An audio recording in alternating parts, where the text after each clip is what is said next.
Para sa huling katanungan, 5 segundo na lang ang natitira.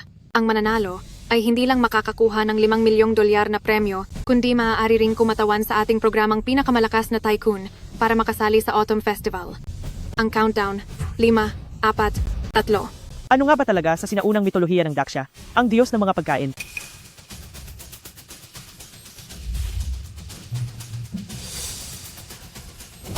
Pinipili ko ang A, Taoti. Para sa tanong na ito, matagumpay na sumagot si Binibining Linli Hua. At heto na ang tamang sagot. Ang tamang sagot ay Taotie.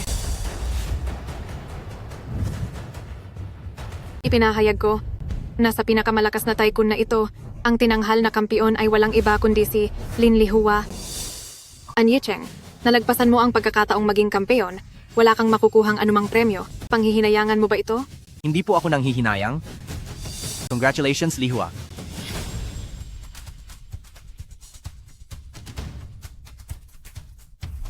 Ayaw ko nga.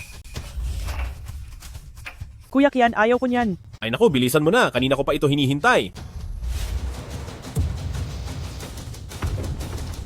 Walang hiya kayo. Likyan. Linlihua, wala kang delikadesang babae ka. Nakuha mo pang mga liwa. Anong ginawa mo sa akin? Ano naman kung mangaliwa ako? Ikaw, isa ka lang namang walang pinag-aralang delivery boy. Talaga bang iniisip mo na dahil lang tinulungan mo akong masagot ang ilang tanong, ay papayag na akong pakasalan ka? Ikaw, Boy, ang dahilan kung bakit ka namin pinasali ay para tulungan si Lihua na makuha ang premyo. Sa pagiging sunod-sunuran mo, masasabing nakatulong ka naman kahit papaano. Sige na, ngayon ay lumayas ka na. mga hayop kayo. Hindi ko palalampasin ang ginawa nyo.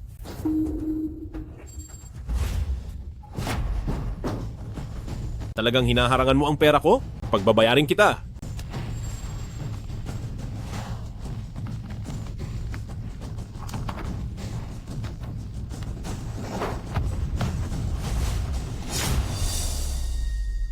Ah,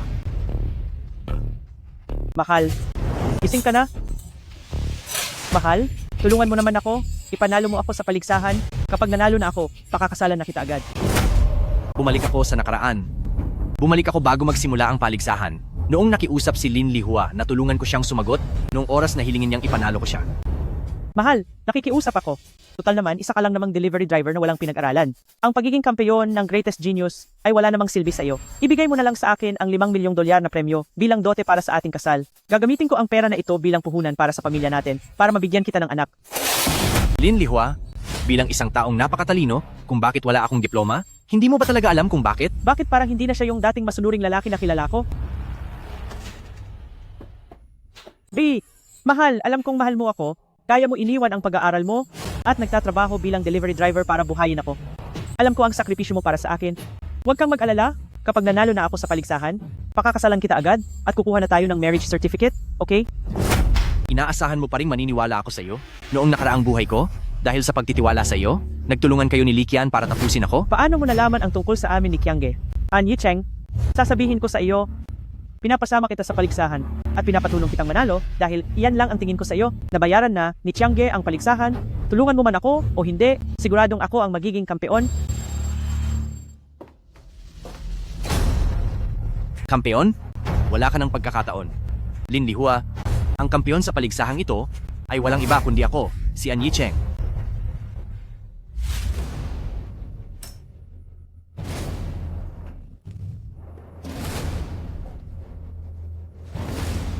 Ako mismo ang puputol sa pagkakataon mong umasenso. Ito ang parusa sa pagtatraidor mo sa akin. Narito po tayo ngayon sa ating programa, ang Grand Finals ng The Most Powerful Boss. Ako ang inyong host na si Wang Xiaoye. At una sa lahat, ipapakilala ko na ang ating mga panauhin. Sila ang may alam ng lahat, kahit patungkol sa kalangitan o kalupaan, ang tinatawag na walking dictionary si Guru Jobo. At ang pinakabata sa kasaysayan ng Daksha na naging CEO ng isang listed company, isang brand partner na si Li Qian. Bigyan po natin sila ng masigabong palakpakan. Wow! Nandito ang mga idolo ko, sina Jobo at Likian. Ngayon naman, salubungin natin ang 2 contestant na kasama ko. Narito ang number 1 genius ng Daksha na nagtataglay ng ganda at talino. Walang iba kundi si Miss Lin Lihua. Salamat. Salamat po. Wow, si Lihua po. Sikat na sikat siya sa internet. Tunay na ganda at talino. At ang isa naman nating contestant ay isang delivery rider, si Ginoong An Yicheng. Anong ginagawa ng isang delivery rider dito? Magde-deliver lang ba siya? Trip lang niya siguro. Sa tingin ba niya sa delivery rider? Magiging champion siya? Umalis ka na dyan. Alis na, alis. Baba na riyan. Layas. Ang laban na ito ay gagawin sa paraang salitan sa pagsagot. Ang makakasagot ng tama ng dalawang magkasunod ang hihiranging kampeon. Handa ka na ba, Madam Lin Lihua? Opo, handa na ako. Para sa unang katanungan, ito ay isang math problem.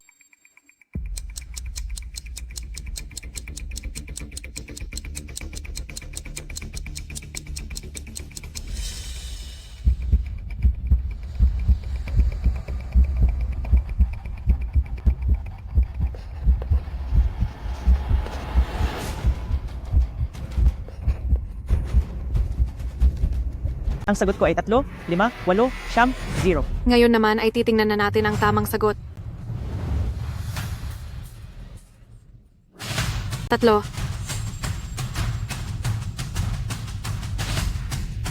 5.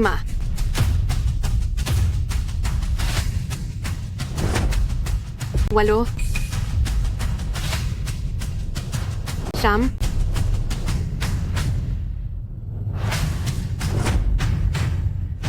0.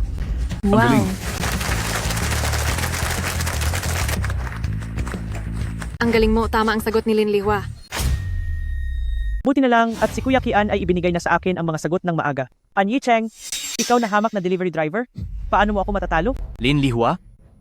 Mula kailan pa naging magaling ang mental math mo? Bakit hindi ko alam yan? An Yicheng, pinapayuhan kitang matuto ka. Mas mabuti pang tumahimik ka na lang. Isang mangmang, na hamak na talunan, anong karapatan mong kutsain si Lihua? Isang delivery driver lang? Anong karapatan mong magingay dito?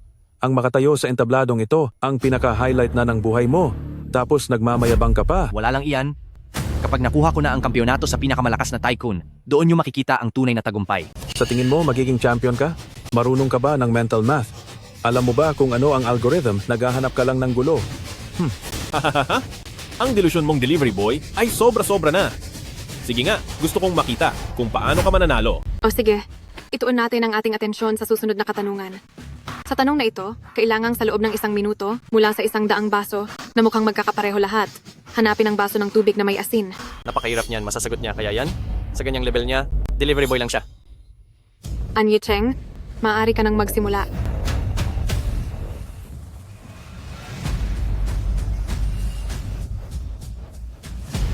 Kumpara sa mental math kanina, magkaibang level ito. Ang sinusubok dito ay ang abilidad sa pag-obserba, pati na ang matinding konsentrasyon. Delivery boy lang siya. Paano niya magagawa yan? Ang tanging mayroon siya ay puro lakas lang ng katawan. Napakahirap naman ito. Hindi ba ito masyadong mahirap para sa delivery boy? Kung ako sa'yo, delivery boy ka lang, bumaba ka na lang diyan bago ka pa mapahiya ng gusto. Paghahanap lang naman ng baso na may halong asin, napakadali lang yan. Sino ba ang hindi marunong magmalaki? At dahil napakahusay mo pala, bilisan mo at sagutan mo na ang tanong? Hahaha, galing lang siya sa probinsya at isang driver ng delivery, ano bang maisasagot niya riyan? Nagmamagaling lang yan. Sinasadya niyang magsayang ng oras. An Yicheng, alam kong hindi ka makapayag, pero payo ko sa'yo ay sumuko ka na para man lang matira ang huling dignidad mo. Ikaw dapat ang sumuko. Ang dignidad ko, ako mismo ang babawi niyan. Hindi ko kailangan ng 1 minuto, 7 lang na segundo ang kailangan ko. Sa loob ng 7 na segundo, masasagot ko, yan. 7 na segundo? Para kanino ba yung pagpapanggap mo? Napakakatawa mo naman. Aba, talagang marami ng bobo sa panahong ito. Mukhang parami pa sila ng parami. Ang mga driver ng delivery, dapat manatili na lang na tapat sa trabaho nila. Maghatid ng pagkain habang buhay, hindi yung pumupunta pa rito sa kagalang-galang na lugar na ito para magpakitang gilas lang pero napapahiya. Che, isang mababang driver ng delivery. Gusto pang tularan ng husay ni Cao Ji. Sino ba sa akala mo si Cao Ji? Isa siyang dakilang manunulat ng Hanwei. Akala mo ba kung sino ka? Gusto pang gayahin ang mga manunulat at nagpapanggap pa rito. Hoy, alam mo ba kung anong tawag sa ginagawa mong yan? Tinatawag yang Dongshi na gumagaya kay Shishi. Ang tawag na Dongshi na gumagaya kay Shishi ay masyado pang mataas para sa kanya. Nakatayo siya sa entabladong ito ng pinakamagaling. Siguro naiihi na siya sa kaba. Naihi? Bumaba ka na at magpalit ng diaper? Baka mamaya maihi ka pa sa entablado. Kadiri kang tingnan. Narinig mo ba yan? An Yicheng, umalis ka na riyan. Magsimula na ang oras. 1, 2, 3, 4,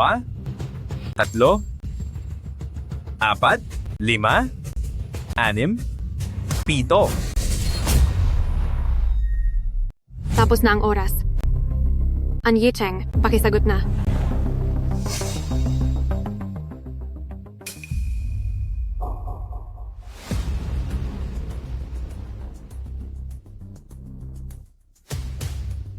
Sinasabi ko na nga ba, ang delivery driver na to, ang mga ganitong hamak na tao, ay walang karapatang umapak dito sa entablado ng pinakamalakas na tycoon. Kalokohan lang ito, di ba? Basta't ang mga taong may tenga at may utak ay alam na ang tamang sagot ay iisa lang. Uy!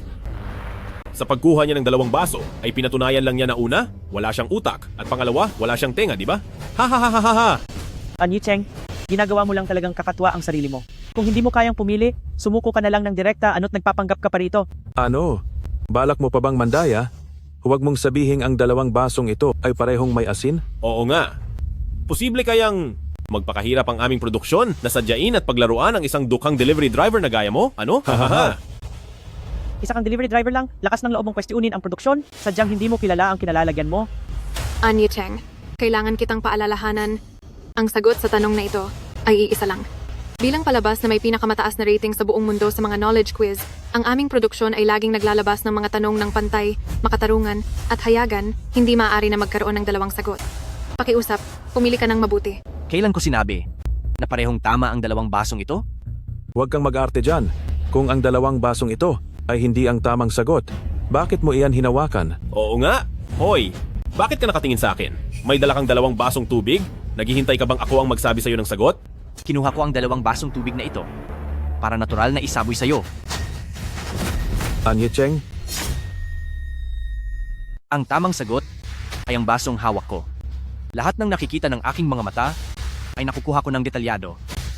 Kaya nakikita ko sa basong ito na may lamang tubig na may asin, ang tuloy-tuloy na paglabas ng maliliit na bula.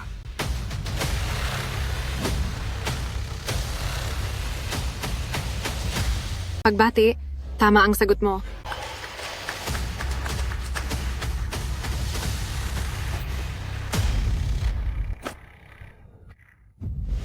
An Yicheng, ang lakas ng loob mong basain ako at sisiguraduhin kong wala kang mapupuntahan. ang swerte naman ng patay gutom na delivery rider na ito. Nakuha niya ito sa hula? An Yicheng, huwag kang masyadong mayabang. Sa susunod, hindi mo na magagamit ang swerte mo. An Yicheng, pipiliin mo bang ituloy ang pagsagot? Itutuloy ko. Hoy, Director! Bigyan mo siya ng tanong na walang sagot para lumayas siyang walang kahit na ano. Hemp. Ha ha ha. Xiaoye, bigyan mo siya ng tanong na imposible ang sagot, paalisin mo na siya. Bilang host, kailangan kitang paalalahanan. Kung hihinto ka na ngayon, maaari ka nang umalis dala ang $5 milyong. Ngunit kung pipiliin mong magpatuloy sa pagsagot, kapag nanalo ka, hindi lang $5 milyong ang makukuha mo, kundi pati na ang pagkakataong makasama sa Autumn Festival Gala. Pero kapag nagkamali ka, wala kang makukuha kahit ano. Mag-isip kang mabuti sa pipiliin mo. Nakarating ka rito dahil ito sa swerteng dala ko sa'yo bilang nobya, hindi ba? Pero dahil naghiwalay na tayo, hindi na kita mabibigyan pa ng swerte. An Yicheng, isa ka lang delivery rider, bakit hindi ka pa tumigil habang lamang ka pa? An Yicheng, ang $5 milyong na ito ay sapat na para makabili ka ng sariling sasakyan at bahay. Huwag ka nang maghangad ng higit pa. Ito na ang pinakaangat mong magagawa bilang delivery rider. Huwag mo nang pag-interesa ng mga bagay na hindi naman para sa iyo. Ito lang ba ang rurok na sinasabi nyo? Sa hinaharap, marami pang pagkakataon na mapapatingala kayo sa akin. Ang pinili ko, itutuloy ko. Kung ganoon, An Yicheng, pakinggan mo ang ika-4 na tanong. Alam ng lahat na may 4 na dakilang imbensyon ang Daksha. Ang tanong, ano ang itinuturing na panlimang dakilang imbensyon?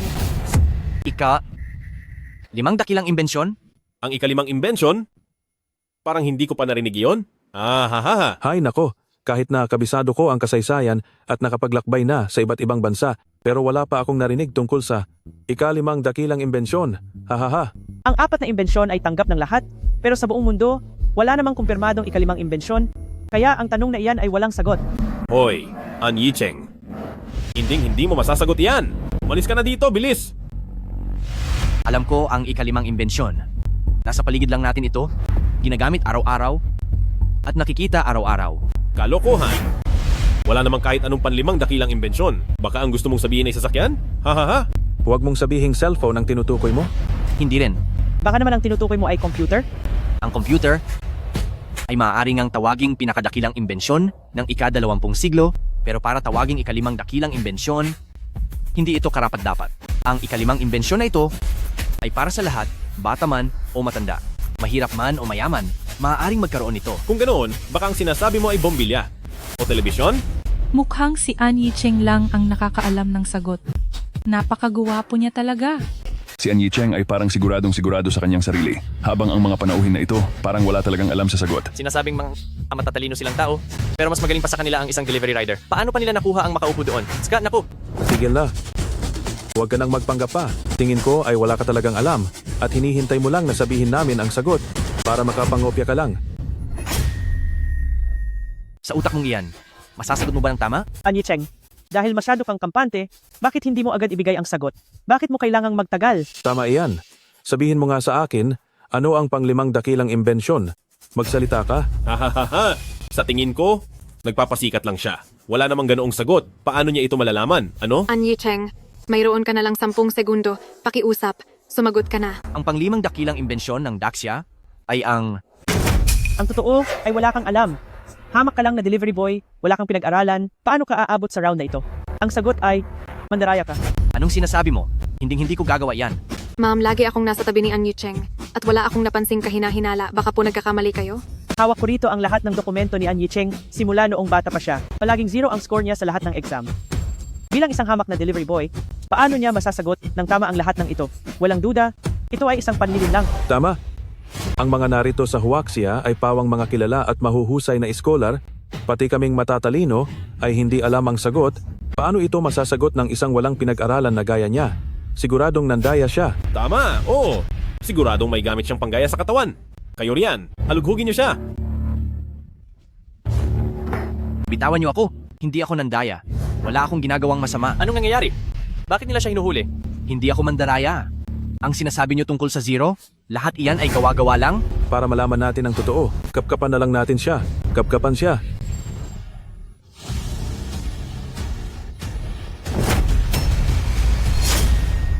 Aba, Ska, kahit pa sabihing hindi ka nandaya, lampas na ang oras mo para sumagot. Oo. An Yicheng, wala ka ng karapatang sumagot, kaya lumayas ka na dito. Bakit naman ganyan? Yung mga panauhin naman ang nanggulo, bakit isinisisi kay An Yicheng? Ito ay... Umaangal ako. Malinaw na may anomalya dito. Kahit pa sabihing si An Yicheng ay isang delivery rider lang. Napakatalino naman niya. Anong karapatan niyo para pigilan siyang sumagot? Kapag hindi niyo hinayaang ituloy ni An Yicheng ang pagsagot, magrereklamo ako na ang programa niyo ay may pandaraya, dayaan. Dayaan, dayaan, dayaan. Dayaan, dayaan, dayaan. Dayaan, dayaan, dayaan. Grabe talaga, tingnan mo yon.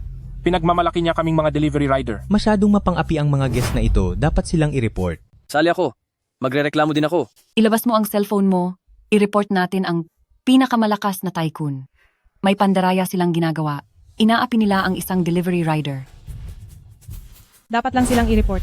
Dayaan, dayaan. Xiaoye, Xiaoye. Sa ngayon, ang sistema natin ay puno na ng mga reklamo. Ngayon din, bigyan mo muli ng pagkakataon si An Yicheng na sumagot. Pakalmahin mo ang mga manonood. Nasunod po. Dayaan, dayaan. Huminahon po tayong lahat.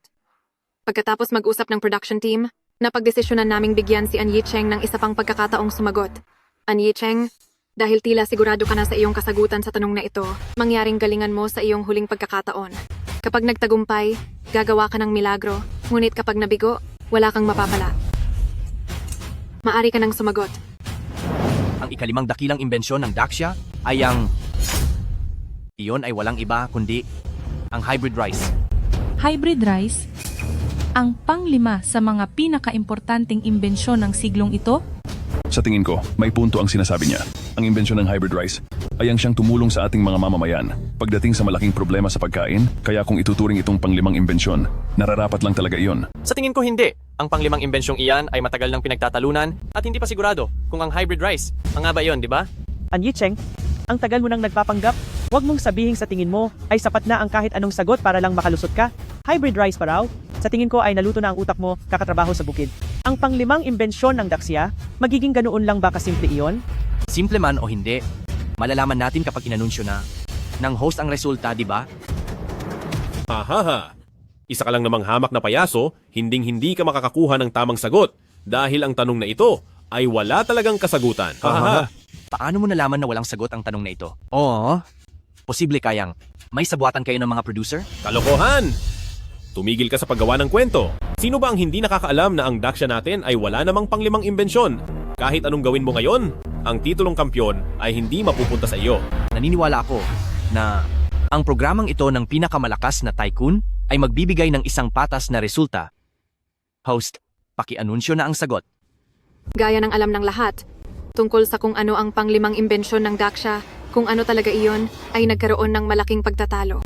Ngunit bilang isang host ng kompetisyong ito, sa tingin ko, ang panglimang imbensyon ng Daksha ay ang hybrid rice. Hybrid rice.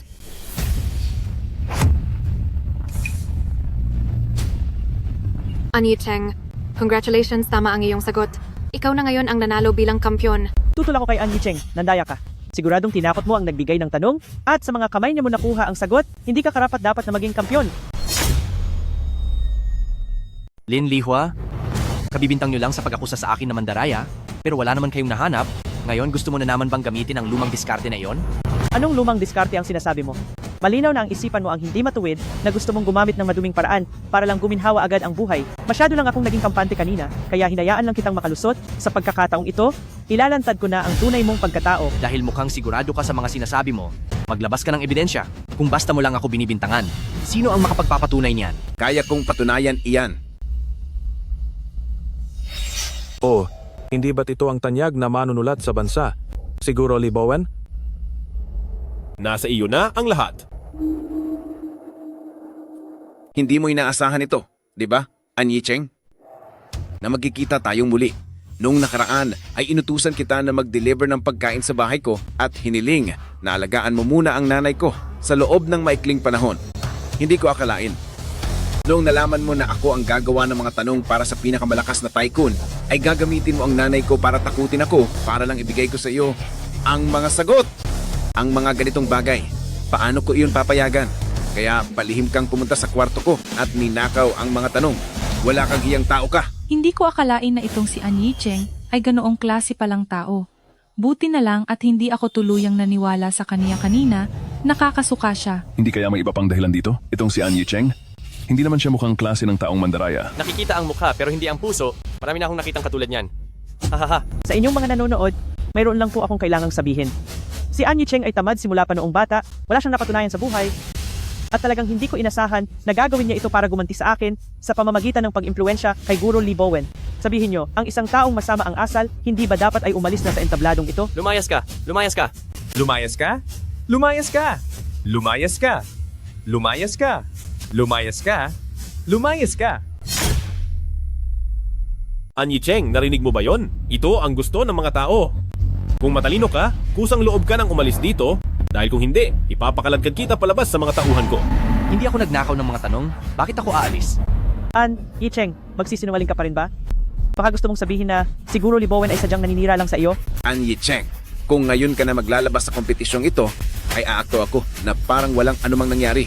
Kung hindi, talagang hahabulin ko ang legal na kaso laban sa iyo. Lee Bowen, akalain mong isa ka pa namang sikat na manunulat, pero hindi mo pala alam ang tama sa mali at kumakampi ka pa sa masama? Hindi ka ba natatakot na ang lahat ng baho at sikreto mo ay ibulgar ko sa lahat? Ay, Anyi Cheng, aaminin ko na. Mayroon ka namang konting talino, pero sasabihin ko sa iyo, hindi ka malayo ang mararating sa ganyang paraan. Dapat kang maging mapagpakumbaba, huwag kang lumaban sa taong mas malakas sa iyo. Anyi Cheng, sa antas ng pinag-aralan mo, kung hindi dahil sa pagnanakaw ng sagot, paano mo makukuha ang lahat ng tama? Kahit anong palusot pa ang gawin mo, hindi mababago ang katotohanan na nandaya ka. Pinapayuhan kita na umalis na ngayon para manatili ang iyong dignidad. Tama, sino ba si Teacher Lee? Paano ka naman niya pararatangan ng walang basehan? Isa ka lang namang delivery rider, hayaan na natin ang pandaraya mo, pero nagagawa mo pang magsinungaling at takutin si Teacher Lee. Nakakahiya ka. Wala kang hiya. Sige, dahil naninindigan kayo na nagnakaw ako ng tanong, ngayon gusto kong itanong, Guro Libowen, ilang tanong ang ginawa mo para sa paligsahan at ilan doon ang nanakaw ko. Ngayong araw na ito, kapag nasagot ko ang lahat ng tanong sa listahan nyo, mapapatunayan ko na ba ang kawalang sala ko? Ano? Mali ba ang narinig ko? Sasagutin daw niya ang lahat ng tanong sa buong test bank? Hay nako, mula nang isinilang ako, ngayon lang ako nakakita ng taong sobrang yabang. Akala mo ba, isa kang Wun Kushing na bumaba sa lupa? An Yicheng, kahit na wala ka ng ibang mapuntahan, hindi kailangang magsalita ng mga ganyang kalaking kahibangan. Masyado mong pinapataas ang tingin sa sarili mo. Hindi ko akalain.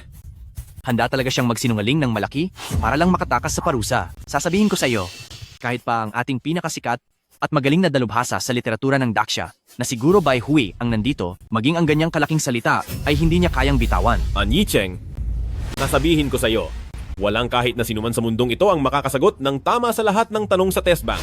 Ang isang taong katulad mo na laging nandaraya at puro kasinungalingan ang sinasabi ay hindi karapat-dapat na tumapak sa entabladong ito. Kaya iminumungkahi ko na ipagbawal siya sa lahat ng trabaho, iban siya ng tuluyan, at huwag nang hayaang lumitaw pa sa kahit anong palabas sa telebisyon. Sang-ayon ako, iba na agad si An Yicheng. Ang mga taong katulad niya, nasusuka ako, kahit isang tingin lang. Gusto mo bang tumaya? Kapag nasagot ko ang lahat ng tanong mula sa test bank, hihingi kayong lahat ng paumanhin sa akin at simula ngayon, lalayo na kayo sa publiko. Ha ha ha ha ha. Ikaw lang pala, tapos gusto mo pa kaming lumuhod at humingi ng paumanhin sa iyo? Nako, ayoko nga. Bakit? Natatakot ka na ba? Hindi ako naniniwala na kaya niyang sagutin ng tama ang lahat ng tanong. Sa tingin ko, ikaw ang dapat matakot. Dahil mukhang malakas ang loob mo, ibibigay ko ang gusto mo, pero kapag hindi mo nasagot ang mga ito, anong mangyayari sa iyo? Kapag hindi ko nasagot, lalabas na ako sa kompetisyong ito, hihingi ng paumanhin sa lahat ng manonood, at mula ngayon, hindi na muling sasali sa kahit anong programa. Sige, isang salita. Kinig sa tanong. Sa pelikulang Grass Ring on a Low Mountain, sino ang bida? Shuziki. Ayon sa sinaunang mitolohiya ng Daksha, ano ang mitolohikal na nilalang na nangangalaga sa pagkain? Taotie. Noong 1985, sa kauna-unahang barya na inilabas ng Daksha, ano ang makikita sa likurang bahagi nito? Palasyo ng Putala. Ano ang susunod na linya sa tulang? Ang mga huni ng unggoy sa magkabilang pampang ay walang tigil.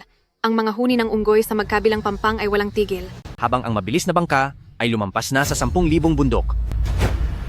Cut! Para sa Daksha, sino ang pangalan ng kanilang unang emperador? Qin Shi Huang. Pakisagot, 345 hinati sa 678. 851. Sabihin mo nga, Mortis at Tenon. paano naman ano ang... K2. Ang pagsunog sa Chibi, mga pabula ni Aesop. Dakilang piramid ng Giza, 1,872. 37,852. Maging ganap na matanda, Chaoge, Chibi, 9,527. Binabati kita, tama ang lahat ng sagot mo. Talaga bang tama ang lahat ng sagot niya? Ang galing naman ni An Yicheng. Tama ka dyan. Ang lahat ng mga tanong na ito ay nasagot ni An Yicheng. Isa na siyang alamat, di ba? Sinasabi ko sa inyo, simula sa araw na ito, si An Yicheng ang aking idolo. An Yicheng! Aha. Paano nangyari ito? Paano mong nasagot ng tama ang lahat ng mga tanong? Ano ngayon, Teacher Lee? Sasabihin mo pa rin ba na ninakaw ko ang mga tanong mo? Kahit pa masagot mo ang lahat ng mga katanungan sa library, anong mapapatunayan yan? Ha? Katotohanan pa rin na ninakaw mo ang mga tanong. Kahit gaano pa karami ang sagutin mo, hindi mo mapapatunayan na hindi ka nanguha ng sagot. Tama. Isa lamang siyang hamak na tao na walang delikadesa. Nakakatawa. Sa kakayahan ko, kailangan ko pa bang mandaya? Sabihin nyo nga, lahat ba ng mga tanong na sinagot ko kanina, mayroon bang mas madali kaysa sa mga tanong mula sa panglimang imbensyon? Ang mga tanong na sinagot ni An Yicheng, henyo lang ang makakasagot ng tama. Hindi niya kailangang mandaya. Naniniwala rin ako kay An Yicheng. Imposibleng nandaya siya. Suportahan si An Yicheng. Suportahan si An Yicheng. Suportahan si An Yicheng. Suportahan si An Yicheng. Libowen, nahiya lang akong ibunyag ang totoo tungkol sa iyo. Isa ka lamang napaka-impokritong masamang tao. Nagawa mo pang sabihin ng may kapal ng mukha na nakiusap kang alagaan ko ang nanay mo. Wala kang utang na loob na anak. Iniwan mo ang sarili mong ina na walang pakialam. Kung hindi lang dahil sa pagkaing ini-order niya, marahil ay wala na siya dahil sa gutom. Ano? Anong pinagsasabi mo dyan? Nagsisinungaling ako? Nalaman kong sikat kang manunulat? At alam ko ring gumagawa ka ng tanong para sa mga eksperto, pero kailanman ay hindi ako humingi ng sagot sa iyo. Pinayuhan lang kita na mas alagaan ang iyong ina, pero kinamuhian mo ako. At dito ay pinararatangan mo akong magnanakaw ng mga tanong. Ang mga katulad mo, may mukha pa bang maihaharap dito? Anong karapatan mo na makakuha ng respeto mula sa lahat? Ngayong wala ka nang masabi, tuparin mo ang pangako mo? Humingi ka ng paumanhin sa akin. Humingi ng paumanhin? Humingi ng paumanhin. Humingi ng paumanhin. Hindi maaari. An Yicheng ay isa lamang mangmang, at kahit pa sabihing medyo may talino siya, imposible pa ring masagot niya ng tama ang napakaraming tanong. Nakasama ko siya sa loob ng maraming taon, at alam kong wala talaga siyang silbi. Bata, magsabi ka ng totoo? Matagal na ba kayong nagsasabuatan ni Wang Xiaoye para planuhin ang lahat ng ito? Ano? Ano ka mo? Nagsasabuatan sila? Totoo ba iyan? Anong kalokohan iyan? Hindi ko man lang kilala si An Yicheng. Kaya paano niyo masasabing may ugnayan kaming dalawa? Kung hindi mo siya kilala, bakit ang bait mo sa kanya? Aha, napansin ko, nagkakaisa ba kayo para tulungan siyang manalo?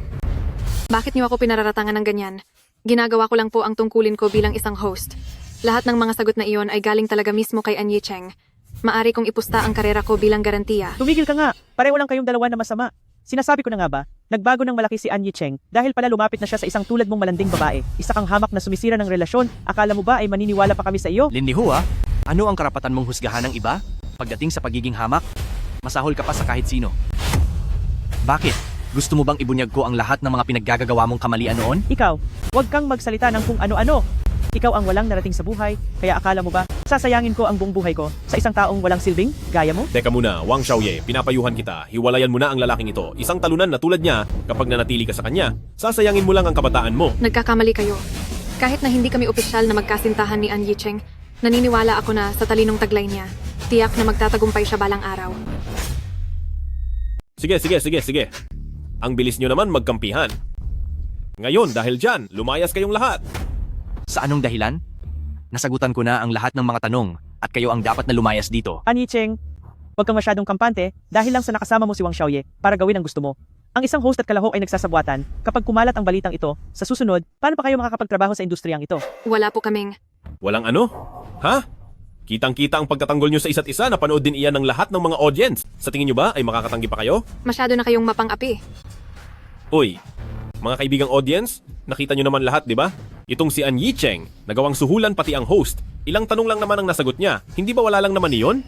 Siguro, pati ang pagiging kampeon ay kaya rin niyang kunin ng ganoon kadali. Dito sa entablado ng aming programa, walang puwang para sa isang mandaraya. Paano nangyari iyon? Itong si An Yicheng kanina ay marami namang nasagot na tama. Kung sasabihin nyo na nandaya siya, ay hindi ako maniniwala. Bakit naman hindi pwede? Sinuhulan niya ang host, kaya malamang alam na niya ang mga sagot. Mahusay ka talaga, An Yicheng. Ang lakas ng loob mong makipagsabuatan sa host. Hindi ko alam kung paano nagpapatakbo ang produksyon ng programang ito at nagpapasali pa ng ganyang klase ng tao. An Yicheng, ngayon bilang sponsor ng programang ito, sasabihan kita, ngayon na, kaagad, at sa oras na ito, umalis ka na. Kundi, ipapatawag ko ang mga security guard. Likian, iniisip mo ba talaga na kontrolado mo ang lahat? Hindi ko aaminin ang mga bagay na hindi ko ginawa? Dahil hindi ako nandaya. Ang mga tanong na iyon ay matino at patas na nasagot ko ng mag-isa. Ako ang nararapat na maging kampeon. Magaling ang sinabi mo.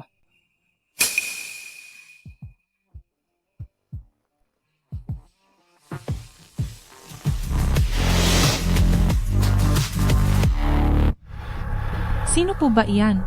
Hindi mo ba talaga siya kilala? Siya ang tao sa likod ng pinakamalakas na tycoon na si Bai Hui. Taon-taon, ang mga kampiyon ng pinakamalakas na tycoon ay may pagkakataong mapirma sa kaniyang Wenhui Studio. Ang Wenhui Studio Ay isang higante sa Daxia Entertainment. Sabi nila, bawat isang pumipirma doon sa industriya ng kultura ay makakakuha ng kayamanan na hindi kailanman mararating ng isang ordinaryong tao. Oo. Guro Bai Hui? Paboritong-paborito ko po kayo. Marami na po akong nabasa sa inyong mga akda. Hindi ko akalaing makakatagpo ko po kayo rito. Anong nangyayari dito? Wala lang po ito. Guro Bai Hui, parang may dapo lang na langaw. Hayaan nyo po, palalayasin ko na po sila agad. Ganoon ba? Sa tingin ko ang dapat palayasin ay ang langaw na gaya mo. Guro Bai Hui. Napanood ko ang naging pagsagot mo kanina. Napakagaling mo talaga. Paano mo nasagot ang lahat ng mga katanungang iyon? Isa kang tunay na henyo. Sa mga gaya mong talentado, hindi kita maaaring palagpasin. Sobra po ang papuri ninyo? Hindi. Napagpasyahan ko ng imbitahan ka sa aking studio para maging isa sa mga manunulat ko.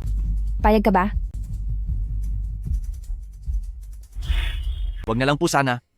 Sa totoo lang, pumunta lang ako rito para makapaghiganti sa ginawa nila sa akin. Salamat po sa inyong kabutihan, ngunit tungkol sa kontrata, ayoko po. Wala pang nakakatanggi sa akin noon. Ikaw ang pinakauna. Sige, meron ka bang ibang gustong hilingin? Kani-kanina lang ay nakipagpustahan sila na kapag nasagot ko ang lahat ng mga katanungan, ay hihingi sila ng tawad sa akin. Wala na akong ibang hiling, kundi sana ay tuparin nila ang kanilang pangako. Guro Bai Hui, huwag kang makinig sa mga kasinungalingan niya. Malinaw na siya ang tumukso sa host, kaya nalaman niya agad ang lahat ng sagot sa mga tanong. Ang mga ganitong klaseng tao na gustong magpaumanhin kami. Bakit kami susunod? Tama. Guro Bai Hui, huwag kang pauto sa kanya. Isa lang siyang walang kwenta, wala siyang totoong talent. Kung anong klaseng tao siya, nakikita ko ng malinaw. Ako mismo ang gumawa ng mga tanong na iyon, kaya imposibleng makuha ng host ang mga sagot ng maaga. Ang lahat ng ito ay paninirang puri lang ninyo laban sa kanya. Ngayong araw, di lang kayo kailangang humingi ng paumanhin kay An Yicheng, kundi dapat nyo ring ibigay ang pagiging kampeyon sa pinakamalakas na tycoon pa sa kanya. Bai Hui, huwag mong isiping porque ikaw ang founder ng programa ay pwede mo na kaming maliitin. Ako ang sponsor ng pinakamalakas na tycoon. At nang walang pahintulot ko, huwag niyang asahang maging kampeyon. Tama, hindi rin ako papayag. Isa lang siyang simpleng delivery rider. Anong karapatan niyang humingi ng paumanhin sa amin? Talaga bang babaliwalain nyo ang mga patakaran ng pinakamalakas na tycoon? At ano naman kung gawin namin iyon? Isa ka lang namang babae, mas mabuting huwag ka nang makialam dito dahil hindi ito magiging maganda para sa iyo. Paano kung talagang makialam ako?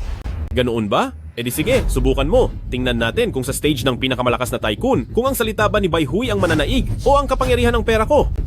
Hayaan na, ngayong araw ay nakita ko na ang tunay ninyong pagkatao. Kailanman, hindi kayo karapat-dapat na magbigay sa akin ng parangal at hindi ko rin kailangan ng inyong pagkilala. Tutal ngayong araw, napatunayan ko na ang sarili ko sa harap ng buong bansa. Tungkol naman sa pagkakampyon, wala akong paki sa bagay na iyan. Maghanda na lang kayo sa karma.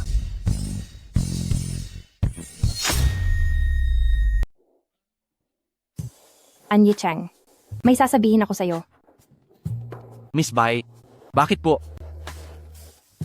Ano man ang sasabihin nyo, diretsuhin nyo na po ako. Pero marami akong sasabihin. At mukhang hindi ito matatapos sa ilang salita lang. Kung ganoon, gusto nyo bang pumunta tayo sa restaurant? Lilibre po kita. Dito po kasi, hindi masyadong komportable mag-usap. Ha. Para sa akin, ang lugar na ito ay napakaganda ng vibe.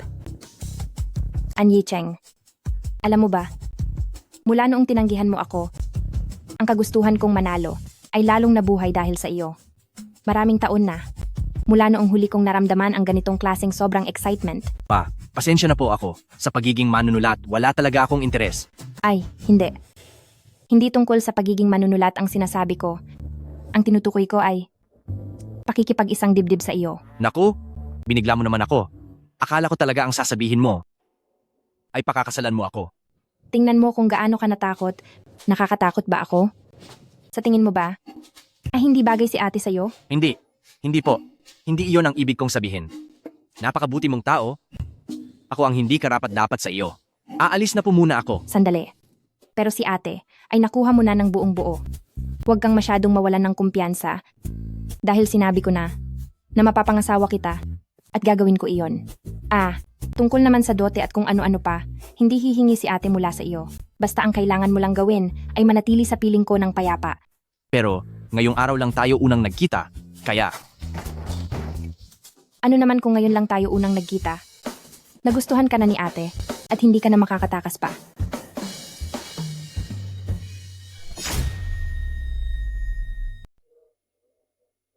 Tara.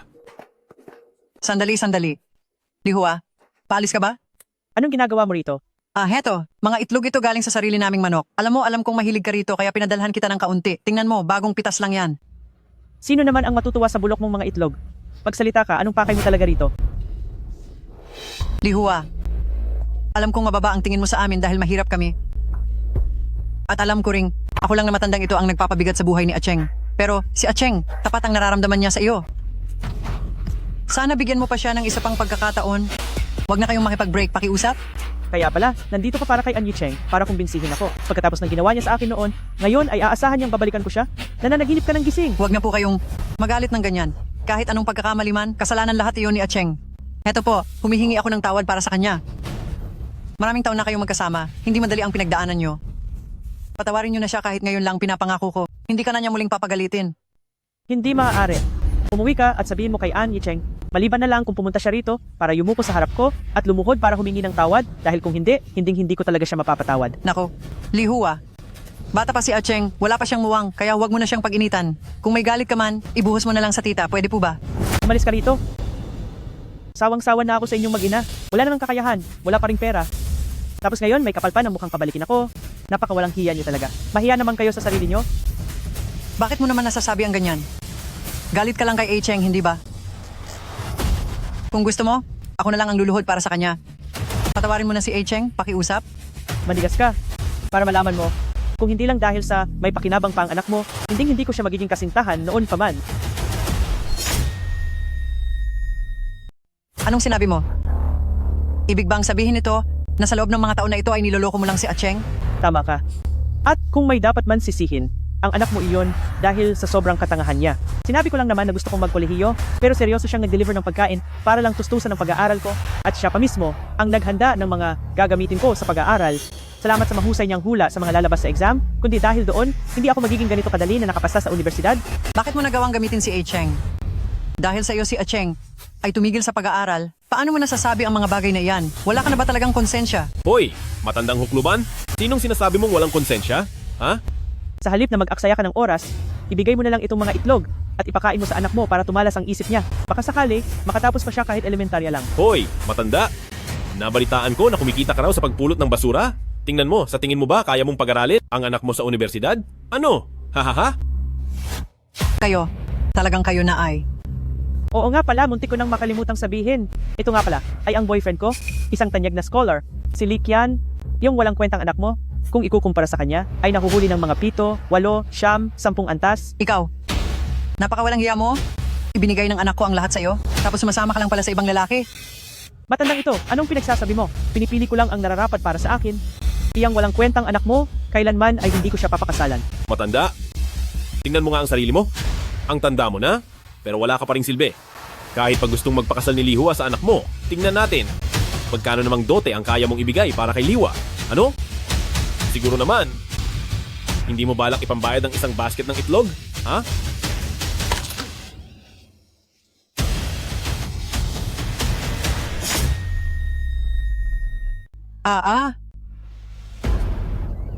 Sobrang pambubulas na ang ginagawa nyo.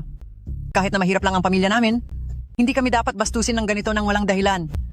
Lalabanan ko kayong dalawa ngayon. Umalis ka nga rito. Naglakas loob ka pang magkalat sa teritoryo ko. Wala kang laban sa akin. Aray, Hala, huy! Hoy! Matandang babae? Akala ko ba ay matapang ka? Ha? Bakit nakahiga ka na sa sahig ngayon? Tumayo ka na agad. Kuya Kian, narinig ko na ang nanay ni An Yicheng ay may sakit sa puso, baka naman inatake na siya sa puso. Hoy, matanda. Kung mawawala ka na, doon ka sa malayo. Huwag dito sa harapan ko. Bad trip talaga. Tulong. Tulungan niyo po ako. Hoy, anong ginagawa mo? Ano yan? Hindi man lang kita hinawakan, ikaw ang mismong natumbar yan. Ikaw, huwag mo akong sisihin.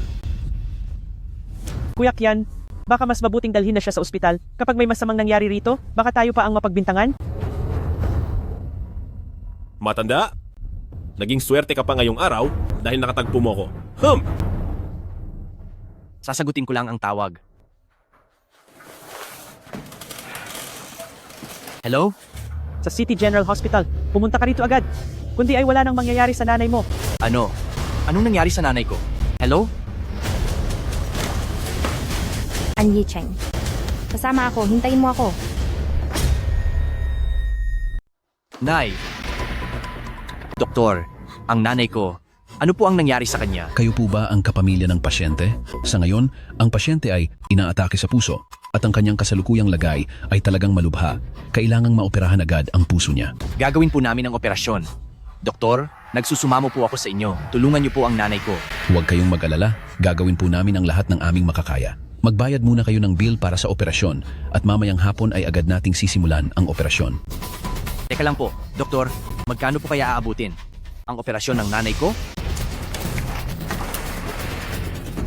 Aabot ito ng hindi bababa sa 5 milyong dolyar. 5 milyong dolyar? Aba, 5 milyong dolyar. Ikaw nadukha ka.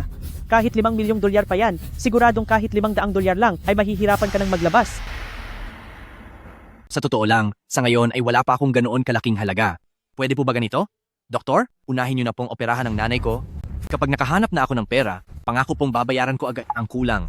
Pasensya na po sir, ang aming ospital ay walang ganoong pulisiya. Kailangang magbayad muna bago namin magawa ang operasyon. Mabuting, bilisan ninyong magdesisyon. Paumanhin po. Doktor, Hoy, bata! Taga-bukid ka ba? Ano ang tingin mo sa ospital na ito? Palengke ba ito? Nagagawa mo pang umutang, napakawalang modo mo. Ang masasabi ko lang, ito na talaga ang kapalaran ng nanay mo. Sino ba kasi ang may salungguhit sa kanya na bigyan ako ng mga itlog? Mukha ba akong taong kailangan ng ilang pirasong itlog? Lin Lihua? Napakabait sa iyo ng nanay ko noon. Paano mo nasasabi ang mga ganyang bagay? Nasaan na ang konsensya mo? Bakit ka sumisigaw? Kung may dapat kang sisihin, iyon ay ang sarili mong kawalan ng kwenta. Kahit ang $5 milyong para sa operasyon ay hindi mo maibigay, at kapag wala na ang nanay mo, nararapat lang yan. Hindi ba $5 milyong lang yan? Ako na ang magbabayad para sa kanya. Bayhui, bakit ikaw na naman? Ha? Kahit na mayaman ka pa. Pero, sasayangin mo lang ang $5 milyong na ito para sa talunang ito. Hindi ito sulit. Pera ko ito, kaya magagawa ko ang anumang gusto ko. Saka, nakikita ko kay Anyi Cheng ang isang malaking potensyal. Hinihintay ko pa nga siyang maging manunulat ko, yung panghabang buhay na kontrata pa. Miss Bai, pakiusap naman. Huwag kang magpapalin lang sa kanya. Kahit pa marunong siyang sumagot sa mga tanong, hindi naman talaga siya kayang magsulat ng artikulo. Kung kukunin mo siya, tiyak na malulugi ka lang. Iba ako sa kanya, graduate ako ng Tsingda, mula bata pa ako, sa mga kompetisyon sa pagsusulat, napakarami ko nang napanalo ng parangal. Kung kukunin mo ako, tiyak na hindi ka magsisi. Talagang iba ka sa kanya. Kasi naman, iilan lang ang taong kasing kapal ng mukha mo. Ikaw? Bayhui? Dahil lang ba may studio ka? Bakit ka nagmamayabang? Wala naman akong ipinagmamayabang, pero kung ikukumpara sa inyo, lamang na lamang ako. Ikaw? Bayhui, pinapayuhan kitang mag-isip muna, hindi siya makagawa ng artikulo, wala siyang alam. Kung kukunin mo siya, hindi ka ba natatakot na pagtawanan ng iba? May tiwala ako kay Anyi Cheng. Siguradong magiging isa siyang pinakamahusay na manunulat. Bayhui, huwag ka masyadong kumpiyansa sa sarili mo. Ang isang talunang tulad niya, kung susubok na pumasok sa mundo ng panitikan. Ako, ang unang hindi papayag. Bayhui, isa ka ring manunulat na labis kong nirerespeto, kaya pinapayuhan kita ng maayos, lumayo ka sa talunang ito. Kundi baka mahawa ka pa sa kamalasan niya, ikaw rin, mag-ingat ka baka maubos lahat ng ari-arian mo. Miss Bai, salamat dahil handa kang magbayad para sa operasyon ng nanay ko. Salamat din po sa tiwala niyo sa akin. Pero talaga pong wala akong talento sa paglikha at hindi ko rin po gustong maging manunulat. Itong $5 milyong, ituturing ko na lang na utang sa inyo. Kapag kumita na po ako, ibabalik ko po ito sa inyo. Sinasabi ko na ngang wala siyang kakayahan. Ngayon ay huling-huli na siya, di ba? Narinig mo ba iyon, Bayhui? Talagang wala siyang talento sa paggawa ng kahit ano. Isa lang siyang hamak na delivery driver. Paano naman niya mababayaran ang $5 milyong mo? Sinasabi ko sa iyo, ang $5 milyong na iyan ay huwag mo nang ipahiram sa kanya dahil hinding-hindi kanya mababayaran yan. Magsisikap po ako. Magsisikap? Paano ka naman magsisikap? Ano? Kahit pa magtrabaho ka ng 24 na oras ng walang kain at tulog, hindi mo kailanman kikitain ang $5 milyong na iyon. Anyi Cheng, hindi kaya ang balak mo talaga ay manglamang at kumuha ng libreng pera? Tama.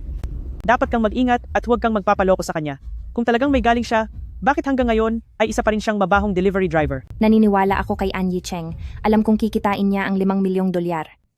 Ngunit ang $5 milyong na ibibigay ko, hindi mo na kailangang ibalik pa. Sabi ko na sa iyo, isa kang taong may malaking potensyal para sa akin. Ang perang ito ay patunay ng aking katapatan sa iyo.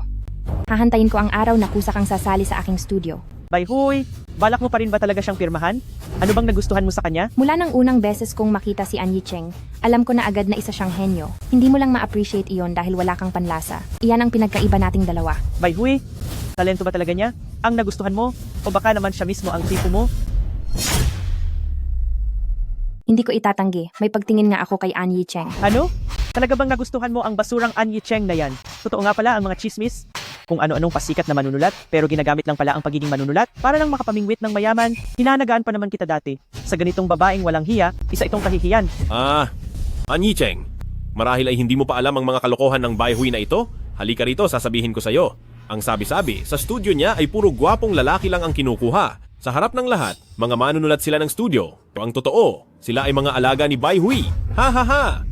Anyi Cheng, sa tingin mo ba, sa itsura mong iyan, ay magtatagal ka sa tabi niya?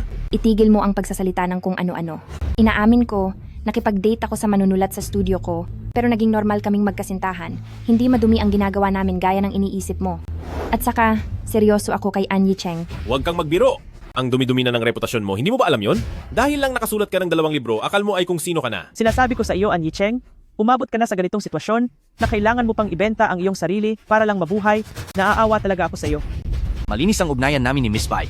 Huwag niyo kaming bintangan ng walang basehan. Malinis? Aba, tingin niyo ba ay maniniwala ako? Kung malinis kayo, bakit kailangan niyang bayaran ang gastos sa operasyon ng nanay mo? Gusto ko si An Yicheng, kaya gusto kong magbayad para sa kanya. Yan ang masama roon. Kaya lang, hindi pa niya tinatanggap ang panliligaw ko. Kayong dalawang makakalay? Bakit ang ganda pakinggan ng mga rason niyo? Isa lang itong lantaran na bayaran para sa pera. Nahimik ka nga. May mali ba sa sinabi ko? Si An Yicheng ay walang silbing tao, isang basura na kayang ibenta ang sarili niyang katawan. Tama na, Lin Lihua. Hindi ba't minamaliit mo ako? Kung gayon, patutunayan ko ito sa iyo. Tiyak na lilikha ako. Sa buong mundo ng pinakamahusay na likha, hintay niyo lang mapahiya kayo. Huwag ka nang magyabang sa lagay mong yan. Sa susunod na buhay na lang. Ay, ang ilang tao talaga, hindi alam ang kanilang lugar. Iniisip nila dahil suportado sila ni Bai Hui, ay magagawa na nila ang kahit anong gusto nila. Sasabihin ko sa iyo, hindi madaling pasukin ang mundo ng panitikan. Nananaginip ka pa na makalikha ng pinakamahusay na gawa? Baliw ka ba para isipin iyon? Tingnan na lang natin. Ang mga ginawa ninyo ngayong araw, sana ay tandaan ninyo ito ng mabuti para hindi kayo magsisi sa huli. Ha, sige. Aantayin ko, ang araw na mailustay mo lahat ang pera ng Bai Hui Studio. Pagdating ng oras na iyon, pupunta talaga ako para batiin ka. An Yicheng, ang tagal ko nang hindi nakakakita ng taong kasing hangal mo. Sige, hihintayin ko ang araw na luluhod ka sa akin para magmakaawa. Tara na.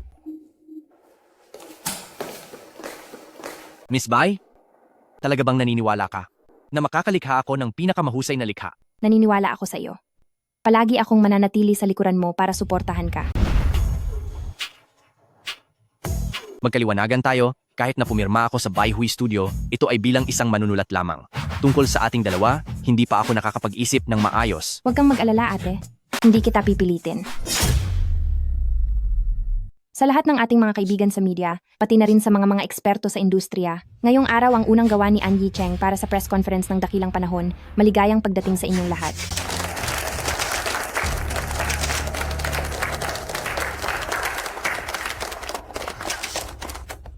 Ang dakilang panahon ay isang obra maestra na bihirang makita sa 100 taon. Mula nang mailathala ang akdang ito, naging usap-usapan na ito sa buong Daksha. Isa itong tunay na klasiko. Sino ba namang hindi sasang-ayon? Sa tulad ni An Yicheng na napakahusay na manunulat, kahit magsulat pa ako ng 10 taon, hindi ko pa rin mapapantayan ang dakilang panahon at ang husay ng pagkakasulat nito. Hindi ko man lang pinangarap na makasulat ng ganitong klaseng obra. Ang mapabilang sa parehong panahon ng Ginoong An Yicheng at mabasa ang kanyang mga gawa ay ang pinakamalaking swerte na sa aking buhay. Sunod ay ang bahagi para sa mga katanungan sa ating mga kaibigang reporter. Kung mayroon kayong gustong itanong, huwag mag-atubiling magtanong. Ginoong An Yicheng, maaari po bang malaman kung sa anong sitwasyon nagawa ang dakilang panahon na isang pambihirang obra maestra? Nahihiyaman akong sabihin, ang dakilang panahon ay kuwentong naisip ko na noong nagsisimula pa lang ako, ibinuhos ko rito ang aking buong puso at kaluluwa bilang regalo para sa lahat. Itinuturing niyo po ang dakilang panahon bilang isang regalo para sa mundo. Tunay ngang isa itong napakagandang paraan ng pagpapahayag. Gusto ko po sanang itanong, ilang araw niyo po bang ginawa ang ganito kahusay na akda? Hindi naman nagtagal, mga 1 linggo lang siguro. Hindi nga mali ang tawagin siyang henyo. Sa ganito kahusay na gawa, 1 linggo lang pala ang ginugol. Hindi ko akalaing ang dakilang panahon ay natapos sa ganoon kaikling panahon. Paano iyon nagawa ni An Yicheng? Siyempre, dahil ninakaw lang iyan.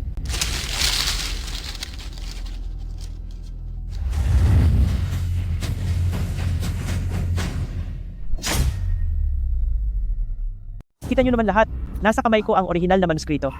Itong si An Yicheng naman, isa lang naman siyang basura na naghahanap lang ng sikat. Sa kakayahan ni An Yicheng, paano siya makakasulat ng ganito kagandang obra? Isa lang siyang magnanakaw ng pinaghirapan ng ibang tao.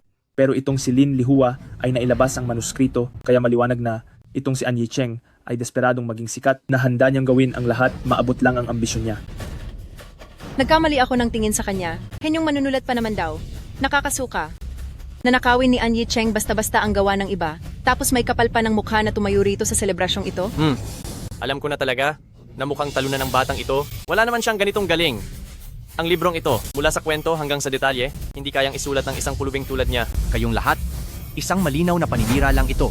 Uy, An Yicheng, ang tunay mong ugali ay baka hindi alam ng iba. Pero akala mo ba hindi ko alam? Sinuwerte ka lang at nakatama ng ilang sagot. Tungkol naman sa talento, kung meron ka talaga niyan, bakit maghihirap ka ng ganyan kadesperado? May kapal ka pang baliktarin ng sitwasyon para magmukha akong masama. Ilang taon na akong naghihirap dahil na rin lahat sa'yo. Anyi Cheng, matapang ka pa rin magsalita? Isa ka lang namang delivery boy? Hindi ka na lang magtrabaho ng maayos? Kaysa pumunta rito at gumawa ng kalokohan? Dito sa amin, wala kaming lugar para sa isang walang hiyang katulad mo. Anyi Cheng, ang kapal talaga ng mukha mo. Huli ka na ngang nanggaya. May mukha ka pa rin tumayo rito? Kung ako sa iyo, matagal na akong nahiya at mabilis na lumayas. Anyi Cheng, bakit hindi ka pa lumabas ng party hall na ito? Sa lugar na ito ay walang puwang para sa isang magnanakaw. Tama. Sa tingin ko, dapat siyang piliting magkaroon ng press conference para makahingi ng tawad ang lalaking ito sa publiko at aminin na isa siyang magnanakaw na nagnakaw lang ng gawa ng iba. Sapat na ba ang humingi lang ng tawad? Niloko niya ang mga mambabasa at niloko niya ang lahat. Masyado siyang nakakalusot. Kung sorry lang, dapat siyang lumuhod at humingi ng tawad sa harap nating lahat. Kung hindi, huwag mo nang asahan na makakalabas ka pa ng party hall na ito. Lin Lihua, ilang araw lang tayong hindi nagkita.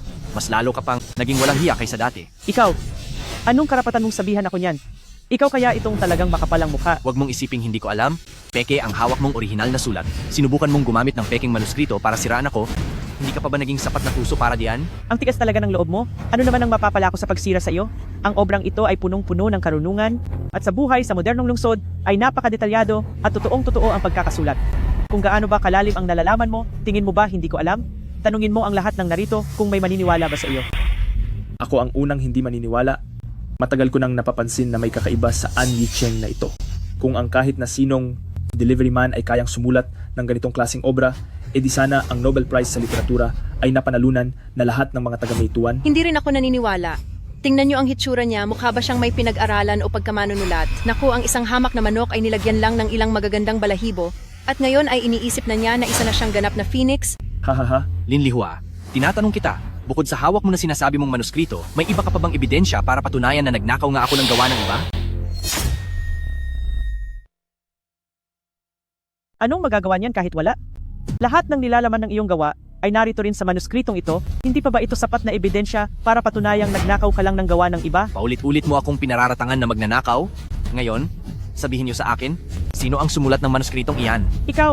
Kung kanino ka man nagnakaw, hindi ba dapat ikaw ang nakakaalam? Bakit mo patatanungin sa akin? Kahit kung kanino ang manuskritong iyan ay hindi nyo man lang alam, tapos may gana pa kayong siraan si Anyi Cheng, tingin ko ang hawak mo na iyan ay sadyang ginawa matapos nyo makita ang gawa ni Anyi Cheng, isang palsipikado para lang mapahiya siya. Ay, kayong mga tao! Kayo talaga? Nahihiya akong magsalita para sa inyo. Noong una, ayaw ko sanang maging masyadong maigpit dahil gusto kong maging mapagbigay sa iba. Pero dahil sa ginagawa ninyo, talagang hinihiya nyo ang sarili nyo. Dahil sa pinagsamahan natin noon, ayaw ko sana na mapahiya ka rito sa harap ng lahat. Ngunit dahil masyadong matigas ang ulo mo, ibibigay ko na ang gusto mo. Ang manuskritong ito ay ninakaw mo mula sa amin ni Likian. Tama. Ang gawa na ito ay bunga ng 10 taon kong pagpapagal at kalaunan sa tulong at pagwawasto ni Lihua ay nabuo rin sa wakas.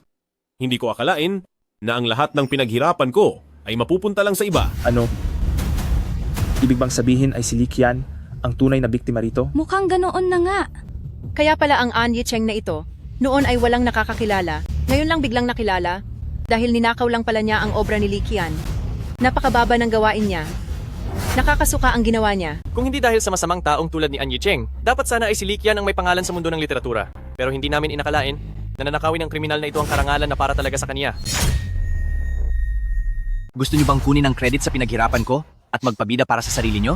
May kakayahan ba kayong dalawa para gawin iyon? Bakit mo ba ikinukumpara ang sarili mo sa akin? Galing ang pamilya ko sa angkan ng mga edukado. Isang kagalang-galang na pamilya. Lumaki ako sa Amerika. Kaya naisulat ko ang dakilang panahon. Samantalang ikaw, Anyi Cheng, isa ka lang namang nagtitipid ng husto kahit sa pagkain lang. Ako! Kung anong klaseng tao iyang si Anyi Cheng, ay alam na alam ko na. Ang mga taong tulad niya, hindi man lang nararapat na tagabitbit ng gamit ni Likian. Anyi Cheng, isa ka lang delivery rider na galing sa probinsya. Ano ba ang alam mo? Ang mga mamahaling gamit na binanggit sa librong iyan, malamang ay hindi mo pa nakikita sa buong buhay mo. Ah, talaga? Ibig sabihin, sa tingin niyo, nagsisinungaling lang ako? Sinong hindi nakakaalam na ikaw, Anyi Cheng, ay dati lang na delivery rider? Siya ay nag-aral pa sa Amerika. Ang kalaman at karanasan niya ay hindi mo man lang kayang pantayan. Tama ang sinabi mo. Ang obrang gaya ng dakilang panahon ay imposibleng naisulat lang ng isang tulad niyang delivery rider. Siguradong kinopya lang niya ang gawa ni Likian dahil hindi kailanman mangungopya si Likian sa kanya. Malas naman ni Likian dahil sa makapal na mukha ng taong ito. Talagang napakasaklap niyan. Guys, Siya ang tipo ng tao na wala nang mawawala pa, kaya huli man siya sa panggagaya? Anong mapapala natin? Wala siyang silbing tao. Maaaring wala akong marangyang pinagmulan, pero kailan pa naging basihan iyon sa pagsusulat? Bakit? Kailangan na rin ba na minamana ang pagiging isang manunulat? Ang anak ng mayaman ay tawag ay rich second generation. Anak ng artista ay magiging star din. Kaya ang anak ng isang mahirap, natural na mahirap din gaya mo. Gusto mo bang gamitin ang maduming paraan para lang mapabilang sa grupong ito?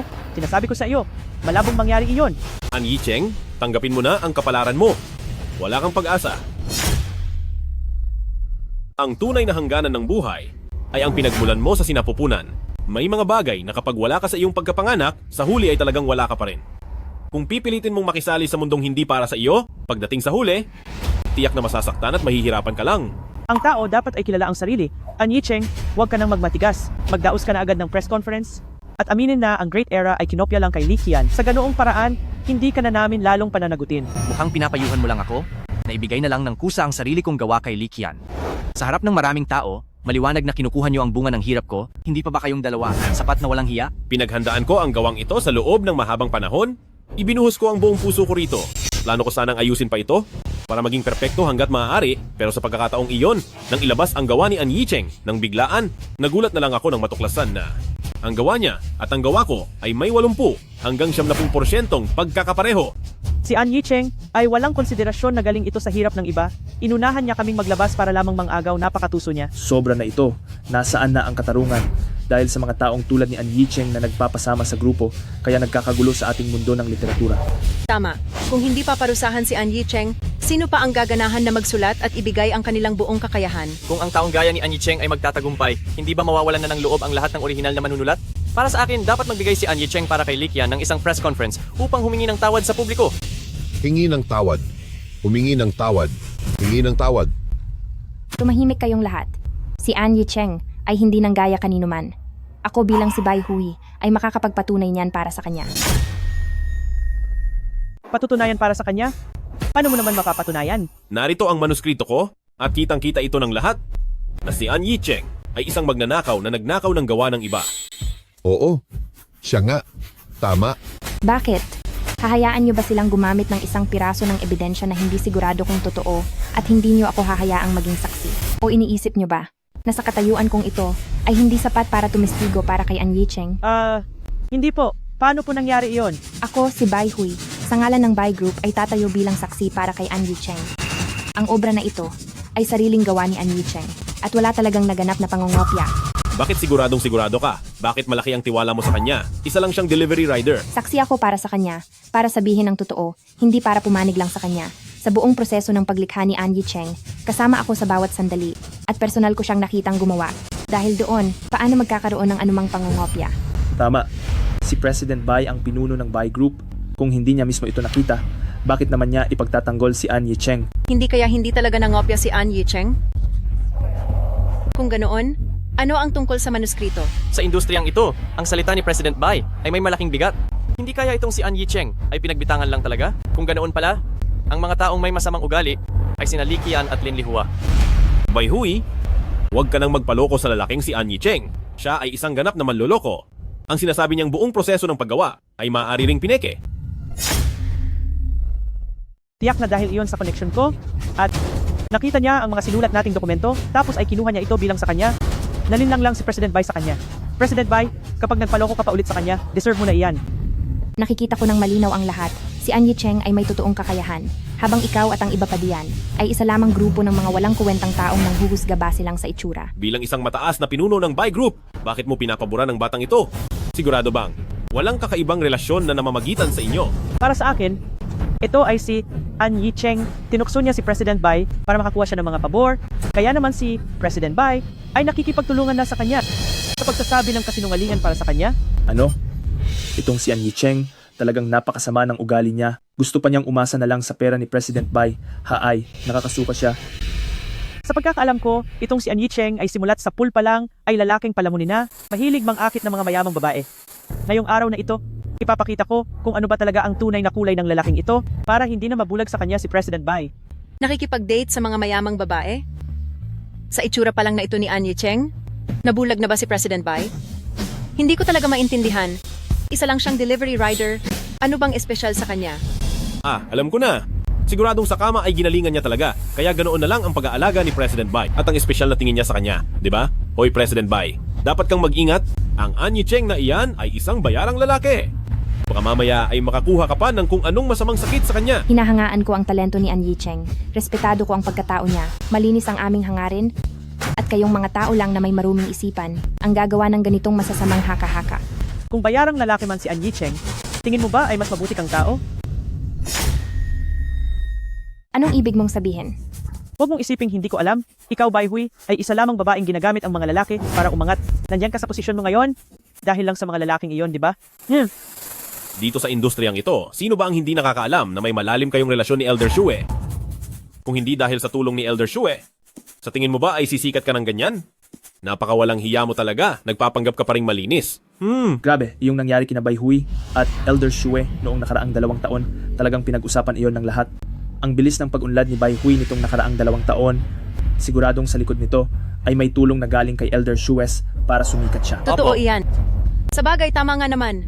Dahil nakikipagsiping na siya sa mga matandang lalaki, wala na siyang pakialam kung isang delivery boy lang pala si An Yicheng. Sa tingin ko, bagay lang silang dalawa dahil pareho silang ganoon. Ang kakayahan ni Elder Shue ay alam naman nating lahat. Sa mga nakita kong trabaho ni Bai Hui noon, lahat naman iyon ay si Elder Shue ang sumulat, nakikinabang lang siya sa gawa ng iba at ginagamit lang ang pangalan niya. Saan nyo naman nakuha iyan, ang mga kasinungalingang iyan? Nakarating ako kung nasaan si Bai Hui ngayon dahil sa sarili kong sikap at sariling pawis. Huwag kayong basta-basta manira ng ibang tao dito. Huwag mo na silang pansinin. Kung madumi ang puso nila, tingin nila ay madumi rin ang lahat. Ano kaya ang pakiramdam na makasama ang isang matandang lalaki sa higaan? Ikaw na si Bai Hui na umangat sa maling paraan at hindi malinis na gawain, natural na hindi ka didiri sa gaya ni An Yicheng. Ang masamang babae at ang aso ay magkasama hanggang sa huli. Sa tingin ko sa inyong dalawa, talagang itinadhana kayo para sa isa't isa. Haha! Ang mga salitang iyan ay ibabalik ko ng buo sa inyong dalawa. Dahil pinipilit nyo ako, hindi na kailangan pang maging mabait o rumispeto pa sa inyo. Hindi ba't ebidensya ang gusto nyo? Narito ang ebidensya. Ano namang klaseng ebidensya ito? Ito ang proseso ng paglikha ni An Yicheng. Noong una, para maiwasan na ma-frame siya ng mga masasamang tao, nag-record talaga ako ng video. Hindi ko akalain na magagamit ko pala ito. Talagang ito ang proseso ng paglikha ni An Yicheng, pati ang pangangalap ng materyales. Malinaw na malinaw ang pagkakarecord. Hindi ko akalain na malayo sa pagiging tila walang alam sa buhay si An Yicheng sa labas, ay mayroon pala siyang tunay na talento. Ang kakayahan ko ay higit pa riyan. Linliwa, kayong mga taong mapagsamantala sa iba at sunod-sunuran lang sa uso, tingnan nyo itong mabuti, simula pa lang ito, sa susunod, pasusukuin ko kayo sa harap ko. Mapapatunayan ko na ba ngayon ang kawalang sala ni An Yicheng? Hindi ko alam kung saan galing ang mga manuscript na ito, pero ang totoo ay hindi kailanman magiging peke, at ang peke ay hindi magiging totoo. Ano man ang mangyari, hindi ko papayagang gamitin nyo ang mga walang basehang bagay na ito para siraan at paratangan si An Yicheng. Sino ang mag-aakalang ang mga tunay na makapalang mukha ay ang magkapares na ito? Tingin ko naiinggit lang sila kay An Yicheng sa dami ng narating nito sa murang edad, kaya sila gumawa ng ganitong masamang pakana. Ang gagawin nito ay hindi lamang sisira sa reputasyon ni An Yicheng, kundi mananakaw pa nito ang mga pinaghirapan ni An Yicheng. Napakasamang hangarin nga talaga. Isang video lang naman yan. Paanong naging ebidensya iyan? Sa abilidad mo, President Bai, madali lang gumawa ng peke na video na katulad nito. Para sa akin, guilty lang talaga sila. Dahil bakit sila maghahanda sa simula pa lang ng ganitong uri ng video? Nagawa mo pang magsinungaling. Hindi ka talaga aamin hanggang sa mahuli ka na. Ipapakita ko sa lahat ngayong araw kung sino talaga ang may masamang balak. Ano ito? Ano ito? Siguradong mas alam mo ito kaysa sa akin. Anong kasunduan ang ginawa mo kay Li Bowen? At kung paano ibinigay ni Li Qian ang mga tanong sa iyo? Hindi mo ba talaga alam? Paano mo nakuha ito? Ibigay mo sa akin. Brother Bowen? Sinamahan naman kita ngayong gabi. Hindi mo ba pwedeng ibigay sa akin kahit kaunti ang mga tanong para sa pinakamalakas na tycoon? Dapat mo muna akong pagsilbihan ng mabuti. Hindi naman mahirap iyon. Hindi! Dapat kaming dalawa ang pagsilbihan mo ng mabuti. Kapag magaling ka, ang pagkapanalo sa pinakamalakas na tycoon, ibibigay na namin agad sa iyo. Salamat Brother Bowen, salamat sa aking Kuya Qian. Napakabuti niyo talaga sa akin. Ano pang hinihintay mo? Honey, bakit hindi ka pa maupo rito? Brother Bowen, ang sama mo talaga. Nakakadiri namang pakinggan. Mukhang ang gumagamit ng katawan para lang umangat ay ibang tao pala. Kaya naman pala ibinigay ni Li Bowen sa masamang babaeng ito ang mga tanong. Nagawa pa nilang siraan si An Yicheng. Napakawalang hiya. Bilang isang guest ang Likian na ito, binibigyan pa niya ng pabor si Lin Lihua. Masyado palang marumi ang laro dito sa pinakamalakas na tycoon.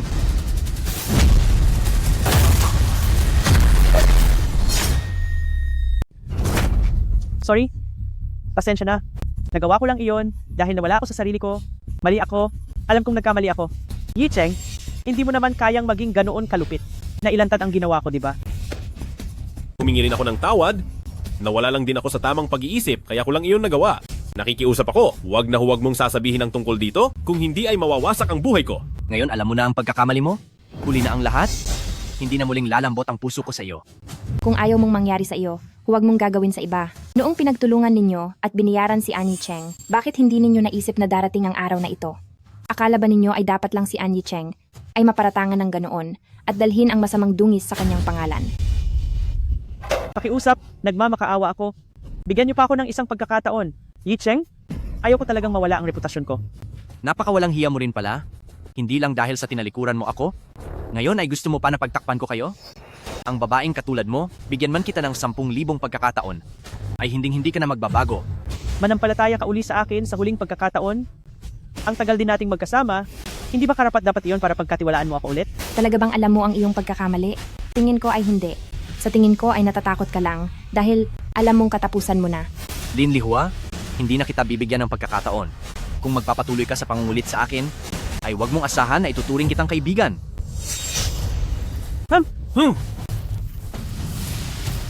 Sinasabi mo na ang lahat ng iyan at nagpapanggap na ikaw ang tama, pero naakit ka lang naman ng walang hiyang babaeng ito, hindi ba?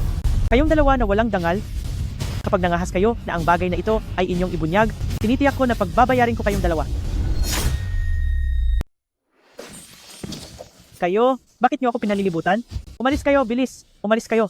Hoy, bawal kumuha ng litrato. Sabi ng bawal kumuha ng litrato. Kapag may kumuha pa, idedemanda ko na kayo. Miss Lin Lihua, ayon sa nakalap naming balita mula sa isang source, ikaw at si Li Qian sa programa ng The Strongest Brain ay nasangkot daw sa mga maduming transaksyon para lang sumikat. Tungkol sa isyong ito, mayroon ka bang gustong sabihin? Mr. Li Qian, bilang isang guest sa programa, ay binigyan mo raw ng espesyal na pabor si Lin Lihua, hindi ba't malaking paglabag ito sa mga patakaran ng show? Pareho rin kayong pinaparatangan na nanirang puri kay Ginoong Yi Cheng at pagnakaw daw ng kanyang mga gawa. Ang nilalaman ba ng inyong mga unang gawa ay maaari ninyong isa publiko? Layas, lumayas kayo. Huwag niyo itong ilalabas. Bawang kasinungalingan ng mga ito. Hindi totoo ang balitang iyan. Hinto na ang pagkuha ng litrato. Tumigil na kayo. Tungkol naman sa mga audio at video ni Miss Bai, ano ang masasabi ninyong dalawa? Sa ganitong gulo, magpapatawag ba si Mr. Li Qian ng isang press conference para linisin at para ipagtanggol ang inyong panig? Para sa inyong dalawa, doon sa naging issue sa pinakamalakas na tycoon, tungkol sa mga nakatagong pandaraya, itatanong ko lang kung ang show ay muling magsasagawa ng shooting at tatanggalin na ang kwalifikasyon ni Miss Lin Lihua sa nasabing programa. Annie Cheng, kumanda ka sa akin. Tinitiyak kong pagbabayarin kita.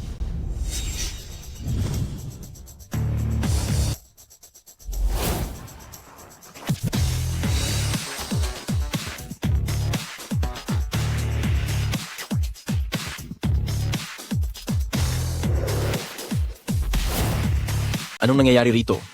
Bakit parang nagkakagulo rito sa banquet hall? Hindi ba si Elder Xue iyan na isang sikat na manunulat? Anong hangin ang nagdala sa kanya rito? Naku po, kilala si Elder Xue na mapag-isa at bihirang lumabas. Hindi ko akalain na sa buhay ko ay makikita ko siya sa personal. Ang pagpunta rito ay sulit na sulit talaga. Si Elder Xue, hindi ba siya yung palaging tumutulong kay President Bai? At may bali-balitang may relasyon sila bilang sugar daddy ni President Bai? Pumunta ba siya rito dahil kay President Bai? Diyos ko, nakaka-excite naman ito.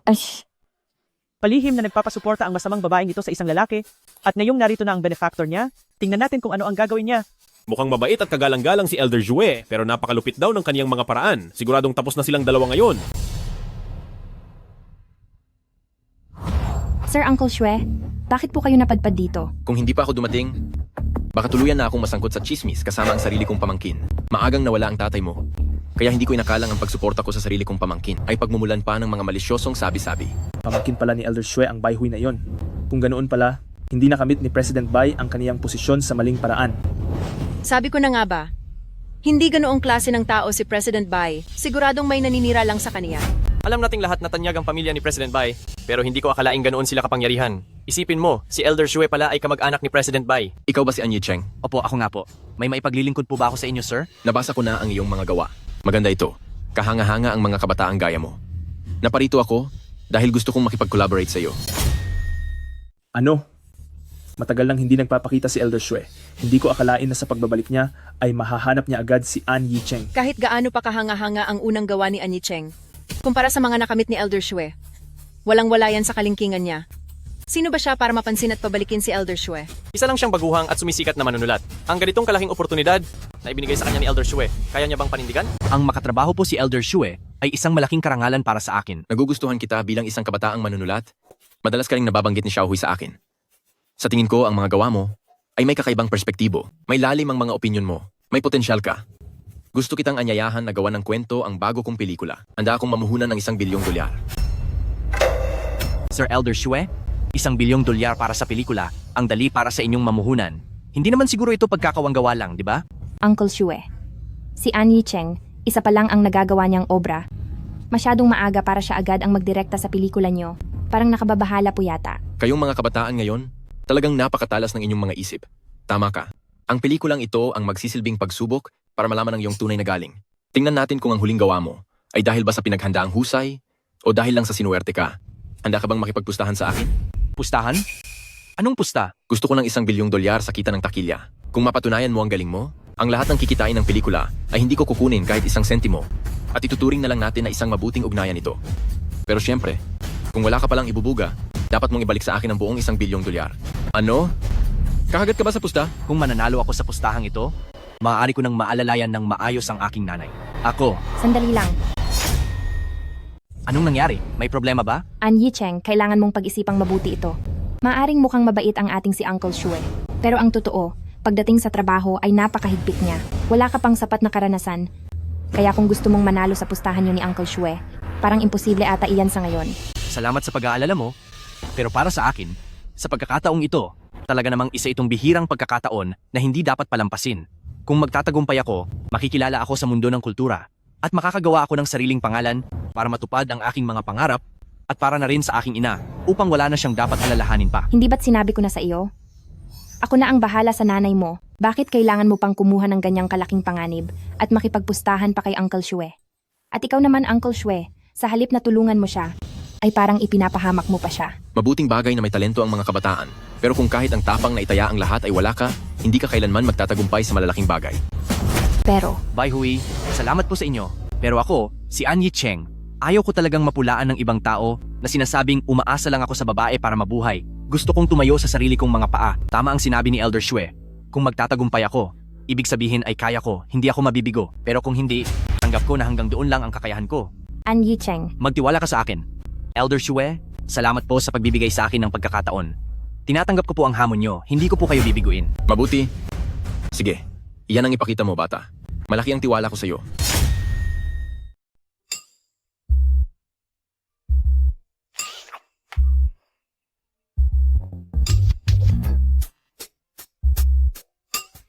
Hay, sige. Napakaganda. Ang sigla nyo ah. Sige. Napakaganda talaga. Yung pose mo kanina, mahusay iyon, haha. Walang binatbat ang pelikula ni An Yicheng. Ang pelikula natin, ang magiging pinakasikat sa takilya ngayong taon. Ha. Kuya Kian, Brother Bowen, walang kwenta ang mga pelikula ngayon, walang kahit anong kapana-panabik na tagpo. Tama. Ang pelikula natin ay kakaiba sa lahat. Siguradong dudumugin ito sa takilya. Eksakto. Ay nako, isang hamak na tao lang naman siya, naglalakas loob pang lumaban sa atin. Yung mga ordinaryong pelikula, wala naman silang nakakaakit na eksenang kukuha sa atensyon ng publiko gaya natin. Ay, tama. Kaya nga ang sabi ko, galingan nyo pa at lakasan pa ang loob sa mga eksena. Kapag masyado kayong mahinhin, paano magugustuhan iyan ng mga manonood? Ha. Halina kayo, bilisan nyo ang pag-shoot.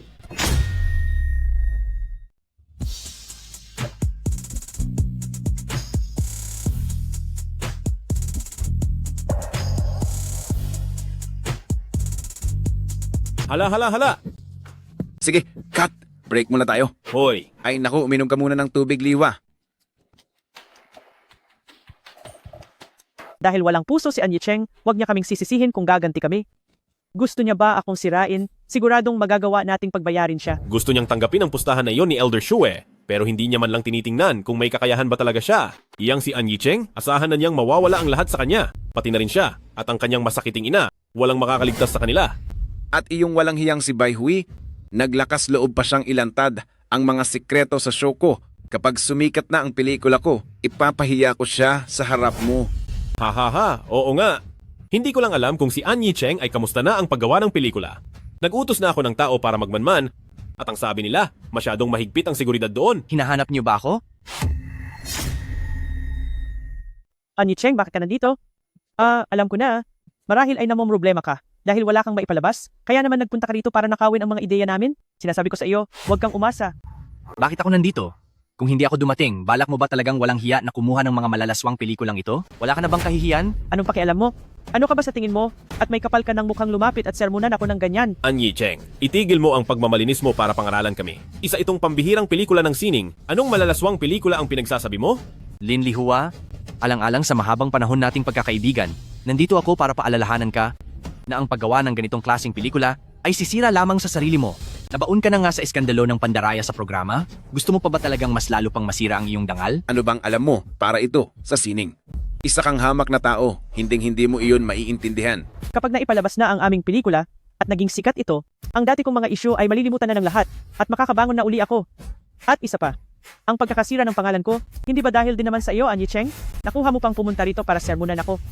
Sobrang pagpapakita ng katawan at mahahabang eksena ng pagtatalik, ito ba ang tinatawag ninyong itinatangi ninyong sining? Kung ganoon, napaka-cheap naman ang sining ninyo. Isa ka lang namang tagahatid ng pagkain, wala kang alam sa mga bagay na ito. Sadyang nakita mo lang ang mabilis naming pag-unlad at naiinggit ka, kaya pumunta ka rito para kumontra at manira lang ng trabaho. Para talagang asong kumagat kay Ludong Bin. Sa tingin nyo ba talaga ang mga manonood ay walang kakayahang malaman ang tama sa mali at hindi nila mapapansin na ang ginagawa nyo ay puro basura lang para makakuha ng pera? Ginagamit nyo ang sining bilang dahilan, pero nanloloko lang kayo rito? Wala talaga kayong hiya. Sinusuwerte ka lang naman dahil hinahangaan ka ni Elder Shue. Pero sa tingin mo ba ay sino ka na? Huwag mong kakalimutan, noong nag-aaral pa ako sa film school, nagmomotorsiklo ka pa noon bilang food delivery driver. Mukhang naging masyado akong mabait sa iyo, kaya nakalimutan mo na kung ano ka ba talaga noong una. Lin Lihua, nakakadiri ka talaga. Dahil sa pera, handa mong ibaba ang dangal mo para lang makipagtulungan sa palabas nila. Sa susunod ba ay mangingibang bansa ka na? Para sa Japan na magtrabaho? Tumahimik ka na lang. Inggit lang yan. Pero nagpapanggap ka pa na pumunta rito para punahin kami. An Yicheng, wala ka bang ibang magawa? Ay nako, hindi mo ba narinig ang sinabi ni Lin Liwa? Delivery boy lang siya at mukhang nabaliw na sa kakatrabaho. Sabi ko sa inyo, delivery driver lang siya. Isang taong walang silbi at naghahabol sa oras. At kahit bigyan mo pa siya ng $1 bilyong, ano naman ang magagawa niya? Ha ha ha! Isa ka lang naman na baguhang kadarating lang. Napakalakas naman ng loob mong magsalita ng ganyan. Sa ugali mong iyan, halatang takot ka lang na malampasan ng pelikula namin ang gawa mo. Kaya lumapit-lapit ka rito para tignan ang progreso ng shooting namin. Mukhang siguradong mabibigo mo si Elder Shue dahil kami ang magiging box office champion ngayong taon. Siguradong iisipin ni Elder Shue na isa kang walang kwentang tao na hindi na kayang itama. An Yicheng, imbes na nanggugulo ka rito, bakit hindi ka nalang bumalik at ayusin ang basura mong pelikula? Hindi naman dahil pangit ang gawa mo, ay bawal nang gumawa ng maganda ang iba. An Yicheng, di ba't nakipagpustahan ka kay Elder Shue? Kapag ang ginawa mong pelikula ay hindi umabot sa $1 bilyong na kita, kahit ang underwear mo ay mapipilitan kang ibenta? Hahaha. Isa lang siyang malas na tao. $1 bilyong kita pa kaya? Sinasabi ko sa'yo, mukhang si Elder Shue ay nagkamali ng pinili ngayon. Sa itsura pa lang niyang iyan, kahit anong sinehan na bibili ng pelikula niya, ay sadyang pinalalaki lang ang ulo niya. An Yicheng, baka mamaya ang pelikulang $1 bilyon ay mapunta lang sa wala. Huwag mo akong sisisihin na hindi kita binalaan. Huwag na po kayong mag-alala. $1 bilyong kita sa takilya, ako, si An Yicheng, ay siguradong makakamit yan. Tama bang narinig ko? Ikaw? $1 bilyon sa takilya? Meron ba sa mga salitang iyan na bagay sa iyo? Saan galing ang kumpiyansa mo? Sa tingin ko sa kanya, puro lang siya salita. Nandito sa akin ang pinakasikat na creator at ang pinakamagaling na grupo. Siya, anong meron siya? Kahit bigyan mo pa siya ng $1 bilyon, isang hamak na delivery rider lang siya. Alam ba niya kung paano gumawa ng pelikula? Isang grupo ng mga amateurs. Paano naman nila kakayaning talunin ang ating batikang team? Sobra na talaga ang bilib nyo sa sarili. At siguradong matatalo lang kayo. Kung bibigyan ka ni Elder Shue ng $1 bilyong, alam mo ba kung paano ito gastusin? Itong malaking pagkakataon na dumating sa'yo, tingin ko ay hindi mo rin kayang panghawakan. Basurang tao ang gagawa ng basurang pelikula, Naaawa talaga ako sa mga mata ng mga manunood. Pinapayuhan kita na bumalik ka na doon para asikasuhin ang basurang pelikula mo. Baka sa huli, kapag kumikita na ng malaki ang pelikula namin, ikaw ay naririto pa rin at naghahanap pa rin ng mga tauhan. Salamat sa inyong babala, subalit, ang dahilan kung bakit nakapasyal pa ako rito ay dahil ang pelikula ko ay tapos na sa filming. Siguradong mananalo na ako, kaya natural na may oras ako upang silipin naman ang inyong ginagawa. Shoot, tapos na ang shoot. Para sa pelikulang nagkakahalaga ng $1 bilyong, natapos mo lang sa loob ng 2 buwan. An Yicheng, sino ba ang niloloko mo rito? Pinapahiya mo lang ang sarili mo. Kapag natapos mo na ang pelikula mo, luluha ako sa harap mo at tatawagin kitang ama. Alam mo ba kung anong klaseng halaga ang $1 bilyong? Tama siya. Sa tingin ko, ang husay mo talaga, ang lakas mong magmayabang hanggang langit. Sa mga kagaya niya na walang karanasan sa mundo, hindi na natin kailangan pang pumatol, hindi ba? Sa tingin ko ay problemado ka lang, hindi mo na alam ang gagawin, kaya pumunta ka rito sa set namin talang magnakaw ng idea. Hoy, ikaw, itapon siya palabas dito. Nagnanakaw ng idea? Ako si An Yicheng at hindi ko kailangan ng inyong minadali at walang kwentang pelikula. At sasabihin ko rin sa inyo, ang pelikula ko ay gumamit lang ng $10 milyong bilang production budget, isang low-budget film ito. Ang natitirang pera ay naibalik ko na kay Elder Shue. Oh, tingnan nyo, hindi ba't sinabi ko na? $1 bilyong na investment. Binigay kay An Yicheng. Alam ba talaga niya kung paano gumawa ng pelikula? An Yicheng, binibiro mo ba ako? Huwag ka nang magpatawa rito. Kung wala ka namang kakayahan, huwag kang kukuha ng ganito kabigat na trabaho. Tiyak na nagsisisi na si Elder Shue ngayon sa pakikipagtulungan sa iyo at sa pag-invest sa pelikula mo. Dahil ito na ang magiging pinakamalaking pagkakamali sa kanyang karera. Kung ganoon, gusto niyo bang makipagpustahan? Pusta? Anong itataya natin? Pustahan tayo sa kikitain ng pelikula ko. Kapag nanalo ako, luhod kayo at hihingi ng tawad sa akin. Kapag natalo naman ako, bahala na kayo kung anong gagawin sa akin.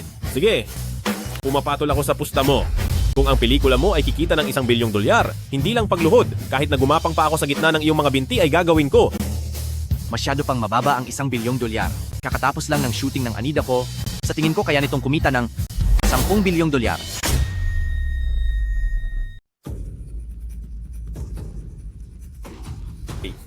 $10 bilyong sa takilya? Ay nako, sinasabi mo bang ang pelikulang ito ay kikita ng $10 bilyong sa takilya? Narinig nyo naman lahat, di ba? Narinig nyo ba yon? Hahaha. Isang pelikulang ginawa sa loob ng 2 buwan na nagkakahalaga ng $10 milyong ay gustong umabot sa $10 bilyong. Nagbibiro ka ba? Sa tingin mo ba ay hangal ang mga manonood? Lalong nagiging kakatwa ang mga sinasabi mo. Sinasabi ko sa iyo, An Yicheng, sadya ka bang pumunta rito sa aming film set para lang ipahiya ang sarili mo? Maniniwala man kayo o hindi, wala akong pakialam. Malakas ang tiwala ko sa aking gawa. An Yicheng, naniniwala ako sa iyo. Siguradong magiging isa kang makasaysayang katatawanan sa mundo ng pelikula. Lahat ng mga pelikulang pumatok sa takilya, hindi ba't ang lahat ng iyon ay may malaking puhunan at produksyon? Ang asamin na malampasan ang mga klasiko gamit ang isang low-budget na pelikula ay isang malaking panaginip.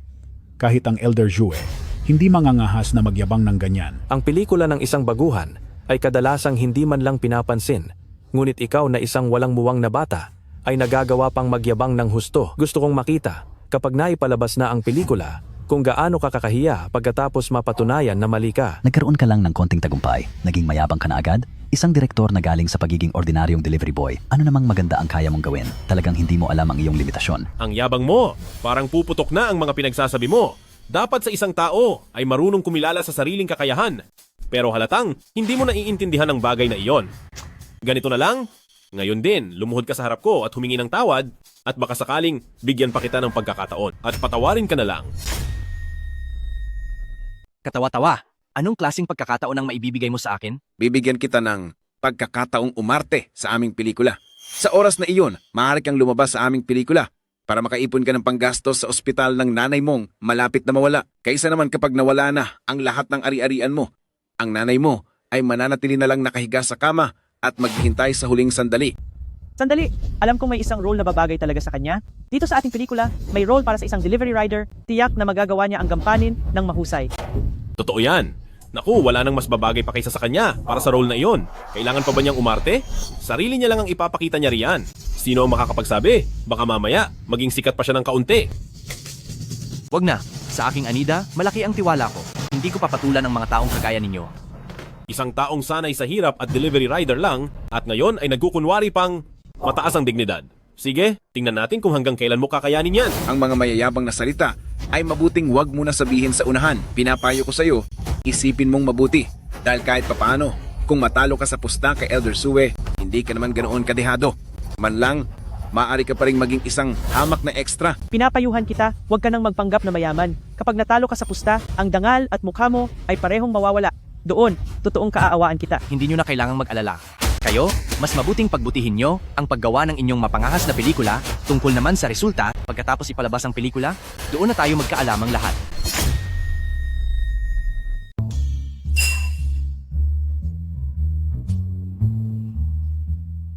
Hindi ko akalain na ganito kabilis matatapos ang pelikula natin. Kaya nagdesisyon ako na ilibre ang buong production crew sa isang masarap na handaan bilang pagdiriwang sa tagumpay ng Anida at ang pagtatapos ng ating shooting. Ang pelikula natin, sa kabila ng kakaunting budget at sa loob ng napakaikling panahon, ay natapos dahil sa lahat ng tao, sa production at sa pagsisikap ng bawat isa. Siyempre, ang tulong mo ang pinakamahalaga sa lahat. Kung hindi dahil sa iyo araw-araw, dito sa loob ng set na talagang nagpapakapagod at tumutulong sa lahat, ang ating pelikula ay hindi magagawa ng ganito kaganda. Kaya naman, sobrang nagpapasalamat ako sa iyo. Ang pasasalamat ay para talaga sa sarili mong kakayahan. Oo nga pala, naipakita ko na ang huling pelikula kay Elder Shue at labis siyang natuwa at nasiyahan sa resulta. Hindi ko talaga inaasahan na sa unang pelikula mo pa lang ay makakagawa ka na ng ganitong kahusay.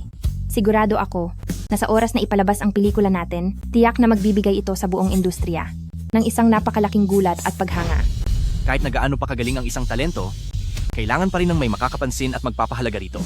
Kung wala ang iyong suporta, baka sa mga oras na ito, nagpapakahirap pa rin ako sa pagde-deliver ng pagkain. Kaya naman, maraming salamat po sa pagbibigay sa akin ng pagkakataong ito.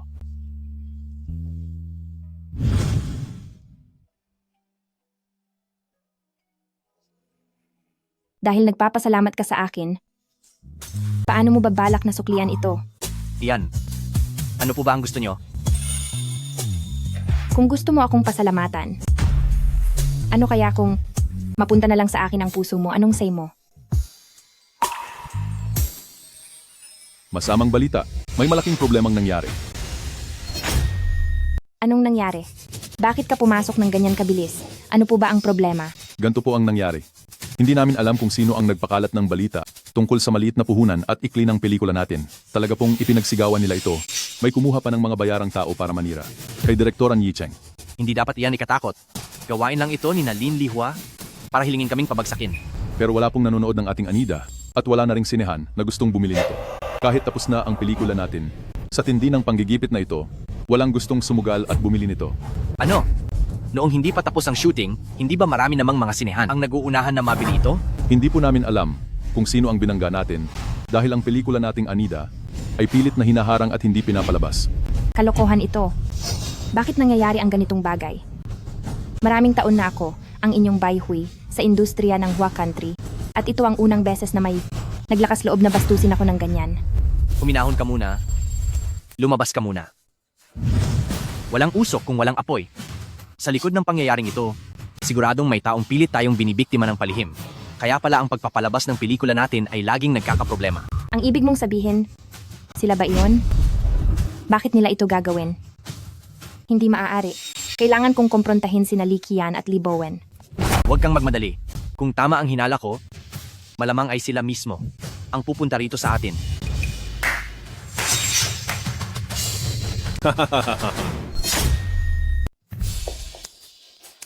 Hahaha. An Yicheng, mukhang matalino ka naman. Naparito ako ngayong araw para lang personal na batiin ang inyong thread. Sayang ang pelikulang pinaghirapan nyo na hindi naman maipapalabas. Yung pakiramdam na ang lahat ng paghihirap ay napunta lang sa wala. Kumusta naman yun? Kayo nga ang may pakana ng lahat ng ito.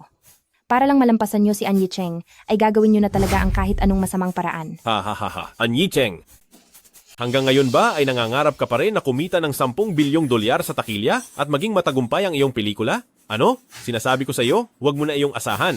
Dahil ang pelikula mo ay hinding-hindi, kailanman maipapalabas. Natatakot lang kayo? Takot kayo na malampasan ko ang record niyo sa takilya? Kaya gumagamit kayo ng mga ganyang kaduming paraan. Hindi nyo lang talaga matanggap ang pagkatalo, di ba? Ang inyong mga paraan ay masyado talagang mababa. Yung mga bagay na kinuhaan ni An Yicheng, hindi namin hinayaang maipalabas para na rin ito sa ikabubuti ng mga manonood. Isa ka lang namang pobreng delivery rider, wala kang anumang koneksyon, at nangangarap ka pang maging isang sikat na direktor. Sinasabi ko sa iyo, maraming paraan si Kuya Qian para hindi mapanood ang pelikula mo dahil may kakayahan siyang gawin iyon. Maraming paraan si Kuya Qian para hindi ipalabas ang pelikula mo. May kakayahan siyang gawin iyon. An Yicheng, sa mundong ginagalawan natin ngayon, kapag wala kang pera o koneksyon, baliwala ka lang. At ikaw ang baliwalang iyon. Naintindihan mo ba? Ha ha ha ha ha. Kaya pala, mula pa sa simula, wala ka talagang balak na makipaglaban ng patas. Gamit ang mga maruming paraan na ito, pinipigilan mo ang pelikula ko para wala akong tsansang magtagumpay. Iyan ang talagang plano mo simulat sa Hindi ka naman pala ganoon kahangal. Tama ka? Pero ano naman ang magagawa mo? Hamak ka lang na delivery man. Hindi ko hahayaang malamangan mo kaming lahat. Tamang-tama ang pagpunta ko rito. Nandito na naman ang mga kabataang gaya nyo. Ayos, nagkakagulo. At nag-iingay na naman dito. Masyado kang matapang.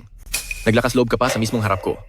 Na magkaroon ng ganitong masamang intensyon at gumamit ng ganitong maruming paraan. Elder Shue, away lang po ito ng aming henerasyon. Bakit kailangan nyo pa pong makialam? Tama po siya, Elder Shue. Nagbibiruan lang po kaming mga bata. Biro lang po talaga lahat. Ang alitan ninyong dalawa ay wala akong pakialam. Zero. Nakita ko na ang mga gawa niya. Hinahangaan ko ang mga obra niya. At handa akong bigyan siya ng pagkakataong ipakita ang talento niya. Kung gagamit pa kayo muli ng madayang paraan at gagawa ng hindi patas na kompetisyon, huwag niyo akong sisisihin kung ang matandang ito ay maging malupit sa inyo. Opo. Salamat po sa pangaral, Elder Shue. Alam na po namin ang aming pagkakamali. Tara na. Uncle Zue, totoo po bang ang pelikula natin ay maaari nang ipalabas? Siyempre naman, kung ang obra ay maganda, hindi ako magdadalawang isip na bigyan ang mahusay na gawa ng pagkakataong makilala sa mundo. Salamat po, Elder Shue. Ipinakita na sa akin ni Xiaohui ang mga gawa mo. Napakaganda ng pagkakakuha. May talento ka talaga. Ngunit, ang pagpunta ko rito ngayon ay hindi para sa bagay na iyan. Kung hindi para doon, ano po ang pakay nyo? Tungkol ito sa pagpapakasal ni Xiaohui. Uncle Shue, Ako ang Uncle Shue ni Xiaohui. Maagang nawala ang ama ni Xiaohui. Ang tungkol sa kanyang kasal ay nararapat lamang na ako ang mag-asikaso. Uncle Shue, naiintindihan ko po ang ibig ninyong sabihin, pero ako, Nakakainis talaga. Matapos ang lahat ng pagod na mapigilan ang gawa ni An Yicheng at huwag itong mailabas. Hindi ko alam kung bakit. Nakarating pa rin ito sa pandinig ng matandang Elder Shue na iyon. Hay nako. Sino ba naman ang mag-aakalang ang taong iyon na si An Yicheng ay magiging ganoon kaswerte na makuha ang atensyon ni Elder Shue? Siguradong gumamit siya ng koneksyon kay Bai Hui. Kung hindi, dahil sa palihim na pagtulong ni Bai Hui, paano siya mapapansin ni Elder Shue? Hemp! Isang walang kwentang umaasa lang sa iba? May gana pa siyang makipagsabayan sa akin? Papaalisin ko siya sa industriya. Ang matandang si Elder Shue naman ay masyadong makapangyarihan sa larangang ito. Mukhang determinadong protektahan ang An Yicheng na iyan. Wala tayong magagawa sa kanya sa ngayon. Anong gagawin natin? Hahayaan na lang ba nating lamangan at tapak-tapakan niya tayo? Hindi maaari. Na ang isang hamak na delivery driver lang ay hihigit sa atin, mas mabuting matapos na lang ang lahat. Wala na ba talagang paraan para mapigilan ang An Yicheng na iyan? Ngayon ba ay wala na talagang paraan para matalo si An Yicheng? Tungkol sa paraan, meron akong naiisip na isa. Subalit, kakailanganin ko ang tulong ninyong dalawa. Brother Bowen, ang talino mo talaga. Bilisan mo, anong paraan ang sinasabi mo? Halikayo, lumapit kayo ng kaunti. Ganito ang una nating gagawin.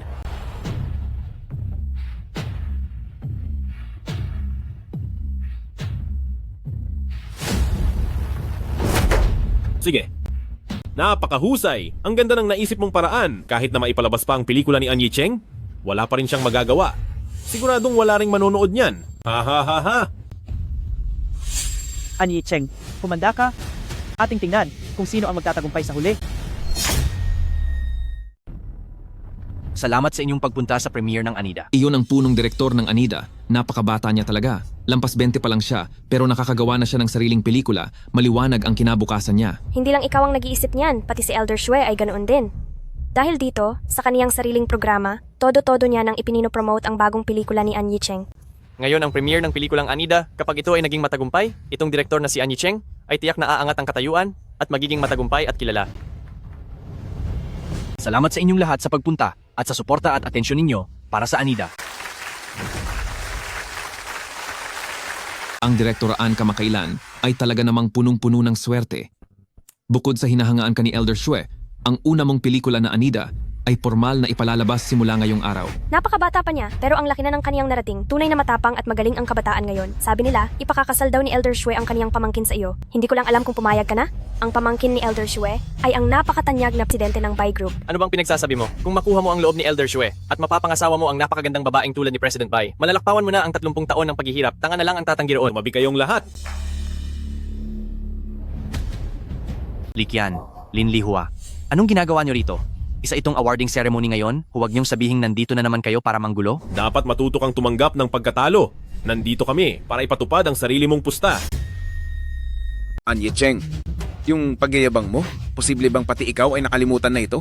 Hay, paano makakalimutan niyon? Tandaan niya ng malinaw ang lahat. Ang problema lang, talo siya sa pustahan natin at hindi niya lang matanggap ito.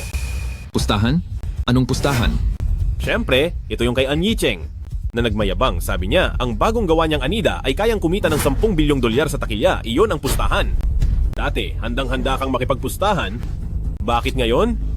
Ayaw mo nang aminin? Nasabi ko sa iyo, An Yicheng, alam mo sigurong talo ka na talaga, kaya sinasadya mong manahimik para subukang palipasin at piliting ipakalimot sa amin ang pustahan? Kahit na mukhang maganda ang kinabukasan ng Anida, ang umabot sa 10 bilyong kita sa takilya ay mukhang isang malaking kahangalan. Itong si An Yicheng ay ayaw magsalita, halatang alam niyang talo na siya. Alam na ngang siguradong talo, tapos ayaw pang magbayad. Napakaduwag naman ni An Yicheng. Sa ganyang klaseng ugali, makakagawa ba siya ng magandang likha? Huwag na kayong mag-alala. Natatandaan ko ang lahat ng malinaw. Kung talo ako sa pustahan, tutupad ako sa aking pangako. Pero ngayong araw pa lang ang unang pagpapalabas ng Anida, kung pag-uusapan ng kita, masyadong maaga pa para magsalita, di ba? Nagagawa mo pang sumagot ng ganyan. Sino ba ang hindi nakakaalam na ang Anida mo ay bagsak na? Ang lungkot na ng unang labas nito, paano pa kaya sa mga susunod na araw? Isa pa, ang pelikulang puno ng negatibong balita, mapalad na kung hindi ireklamo para ipatigil ang pagpapalabas, tapos nangangarap pang umabot ng 10 bilyong kita, isa talaga itong kahangalan. Negatibong balita? Anong negatibong balita? Tingin dali, ang pelikula ng bagong manunulat na si An Yicheng na pinamagatang Anida, kakapalabas lang pero nadawit na agad sa isyu ng panggagaya. Sabi rito, masyadong pilit ang marketing ng Anida na ikinairita ng mga manonood, kaya pagkatapos ng premiere ay puro batikos ang nakuha nito. Ang grado ng pelikulang Anida ay bumagsak ng husto. Ang manunulat na si An Yicheng ay pakitang tao lang at naghahabol lang siya sa kasikatan. Anong sinasabi mo? Nakikita mo na? Matalas ang mata ng publiko. Iyang ginawa mo. An Yicheng na pelikulang Anida ay basura lang. May mukha ka pang makipagpustahan sa amin? Ngayong napakasama ng mga review ng Anida, patunay lang ito na ikaw, An Yicheng, ay hindi nagtagumpay dahil sa sarili mong galing, kundi dahil lang sa pagkapit mo sa babae. Kung hindi dahil sa pagkapit mo kay Bai Hui at sa impluensya niya, siguradong hanggang ngayon ay nasa kung saang sulok ka pa rin at nagde-deliver ng pagkain. Isa ka lang namang walang kwentang tao na umaasa sa koneksyon ng babae at nangangarap ka pang bumasag ng record sa sinehan. Isa lang itong kahangalan. Hindi ko akalain na si An Yicheng ay ganitong klase ng tao. Gagawin ng lahat sumikat lang agad, talagang wala siyang pinapalampas. Ngayon, ang pangarap niyang maging sikat na direktor ay naglaho na. Dahil sa bagsak na grado ng pelikula, hinding-hindi na siya makakabangon. Ito ang nararapat sa kanya. Kasalanan niya dahil minaliit niya ang mga manonood gamit ang pelikulang mura, mabilis ang ginawa, at pangit ang kalidad. Sa akalang yayaman siya ng husto rito, masyadong mataas ang tingin niya sa sarili. Dito sa awarding ceremony, sa tingin ko ay wala ka ring mapapala. Ikaw, An Yicheng, ay siguradong walang mapupuhang parangal. Mukhang napakalakas ng kumpiyansa mo. Tingin mo ba talaga ay siguradong sa award ceremony na ito, ikaw ang mananaig at makukuha mo ang Best Movie Award? Yung pelikulang gawa ng isang delivery man, pwede bang manalo ng Best Movie Award? Kung mananalo man iyon, di dapat pati ang mga PowerPoint slide ko ay pwede na ring manalo ng Best Movie Award? An Yicheng, pinapayuhan kita, mas mabuting tuparin mo na lang ang napagkasunduan sa pustahan pagkatapos ay umalis ka na sa lugar na hindi naman para sa iyo. Kung itutuloy mo pa rin ang pagmamatigas na manatili rito, ipapahiya mo lang ang sarili mo at magmumukha ka lang kahiya-hiya. Dati-rati ay isa siyang baguhang manunulat na may magandang kinabukasan. Hindi pa nga nagtatagal ang tagumpay niya, sumabak na agad sa paggawa ng pelikula bilang direktor para makisabay sa uso at sumikat palalo. Ngunit sa kasamaang palad ay naging masyadong sakim at dahil dito, napahamak lang siya sa sarili niyang gawa. Hindi lang bumagsak ang pelikula, maging ang reputasyon niya ay nasira rin. Wala kang dapat sisihin kundi ang sarili mo. An Yicheng, nangarap ka ng masyadong mataas. At sa huli ay nauwi ka sa wala. Ngayon, ang Anida ay kinamumuhian na ng lahat. Ikaw, An Yicheng, bakit nandito ka pa sa award ceremony at ano pang ginagawa mo? Huwag mong sabihin naniniwala ka pa rin na ang Best Movie Award ay siguradong mapapasa iyo? Hindi ba't sinabi mong ang Anida ay siguradong kikita ng 10 bilyong dolyar sa takilya? Kundi hahayaan mo kaming gawin ang kahit anong gusto namin sa iyo, di ba? Ang pelikula mong Anida ay pinagtatawanan na sa buong internet. Wow! Huwag mong sabihin akala mo ay makababawi pa iyan? Hahaha! Ano kaya? Baka naman ang totoo ay nagpapalipas lang siya ng oras? Bumagsak na ng husto ang rating ng Anida? Sa tingin ko, may kinalaman kayong lahat sa nangyaring ito. Nag-iimbento ka lang ng kwento? Sino ba naman kami? Para diktahan ang opinyon ng mga manonood. Sadyang ang pelikula mo ay sadyang napakapangit. Kaya kahit gaano pa karaming marketing ang gawin nyo, hindi na mababago ang katotohanan na tulad mo, basura rin ito. Kung gusto mong bawiin ang pustahan natin, diretsuhin mo na lang ako. Hindi yung puro kapadaldal. Nakita na ng lahat ang mga review online. Kusa lang talagang nagbigay ng opinyon ng mga tao tungkol sa Anida. Ang mga review mula rito at sa ibang bansa ay pare-pareho lang. Ayaw nila. Naiinis sila, nagpapatunay lang na hindi talaga ito bagay na ipalabas sa malaking telon. Kahit alam ko na baguhan pa lang si An Yicheng at normal lang na mahirapan at maging hilaw pa sa paggawa ng pelikula, naiintindihan naman namin yon. Pero hindi pa man na ipalalabas ang pelikula ay kung ano-ano nang pinagsasabi mo at ngayon ay ayaw mo pang tuparin ang usapan sa sobrang sama ng ugali mo. Hindi ka karapat-dapat na mapabilang sa aming hanay sa industriya. Gusto mong makipagpustahan sa iba, pero nung matalo ay ayaw mo namang aminin. Sinasabi niyo bang hindi pa sapat ang kahihiyang ito? Kung ako sa'yo, wala na akong mukhang ihaharap? Bakit ang kapal pa rin ng mukha mong manatili rito? Hindi lang iyon ang ginawa niya. Hindi niyo ba narinig ang lalaking ito sa mga sinabi niya kanina? Ang ibig niyang sabihin, malinaw na sina Likian at Lin Lihua, sila ang nagpahamak sa kanya. Nakakatawa. Bakit naman namin gagawin iyon sa'yo? Ibig mo bang sabihin na lahat ng mga komentong ito sa internet ay sarili naming gawa-gawa lang? Sa pagsasalita at pagkilos, dapat ay may basehan na ebidensya. Ngayong wala kang basehang pinararatangan kami? Tingnan natin kung maniniwala pa ba sila sa'yo? Hindi kami naniniwala. Hindi. An Yicheng, umalis ka na rito sa awarding ceremony. Layas sa awarding ceremony. Layas sa awarding ceremony. Layas sa awarding ceremony. Layas sa awarding ceremony. Layas sa awarding ceremony. Layas sa awarding ceremony. Dahil lang sa ilang accounts, balak nyo nang ibintang sa amin ang malisyosong paninira na iyan? Nananaginip ka? Tungkol naman sa aming mga obra, na-nominate na ang mga ito para sa Best Film Award. Sigurado ako na sa gaganaping awards night, ang ating gawa ay tiyak na makukuha ang Best Film Award at ang karangalang kaakibat nito. Sa tingin ko, itong si An Yicheng ay alam na ang magiging resulta kaya nagsisimula na siyang magsalita ng kung ano-ano para subukan tayong lahat. Naidamay sa gulo niya. Sa kitid ng kanyang pag-iisip, talagang nagkamali si Elder Shue sa kanya. Sa ugali niyang iyan, kahit abutin ka pa ng 10 buhay, hindi ka makakalikha ng anumang dekalidad na obra at hindi ka magiging sikat na direktor. Dito lang ay sapat ng patunay na ang mga nakamit niya noon ay swerte lang para kay An Yicheng. Ngayong oras na para ipakita ang tunay na galing, ay lumalabas na ang tunay niyang kulay. Hahaha, kahit palagyan ng mga balahibo ang ligaw na manok, hindi pa rin ito magiging isang phoenix. Wala siyang pinagkaiba sa isang hangal na delivery rider lang. Kung hindi dahil sa kanila na nag-hire ng mga bayarang tao para siraan ang gawa ko, bakit ang ilan sa mga ito, ang mga accounts na nangunguna sa pambabash, ay puro lang naman mga bagong gawang account? Oo nga po.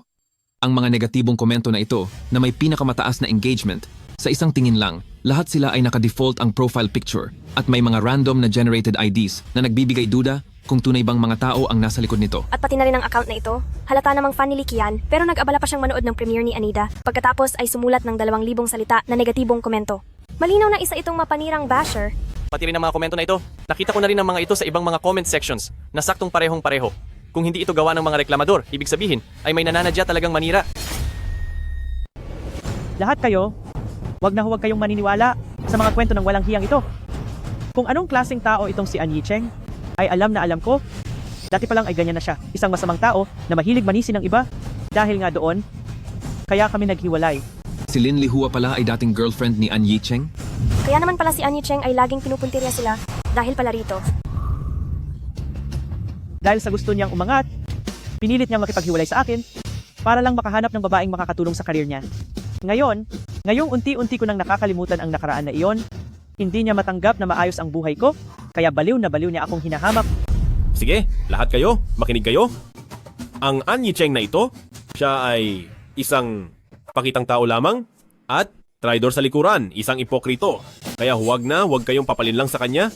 Nakita niyang nawala na siya ng tsansa sa Best Movie Award. Kaya naman mabilis niya kaming binaliktad at siniraan. Ang masamang taong tulad nito, paanong makakagawa ng magandang pelikula?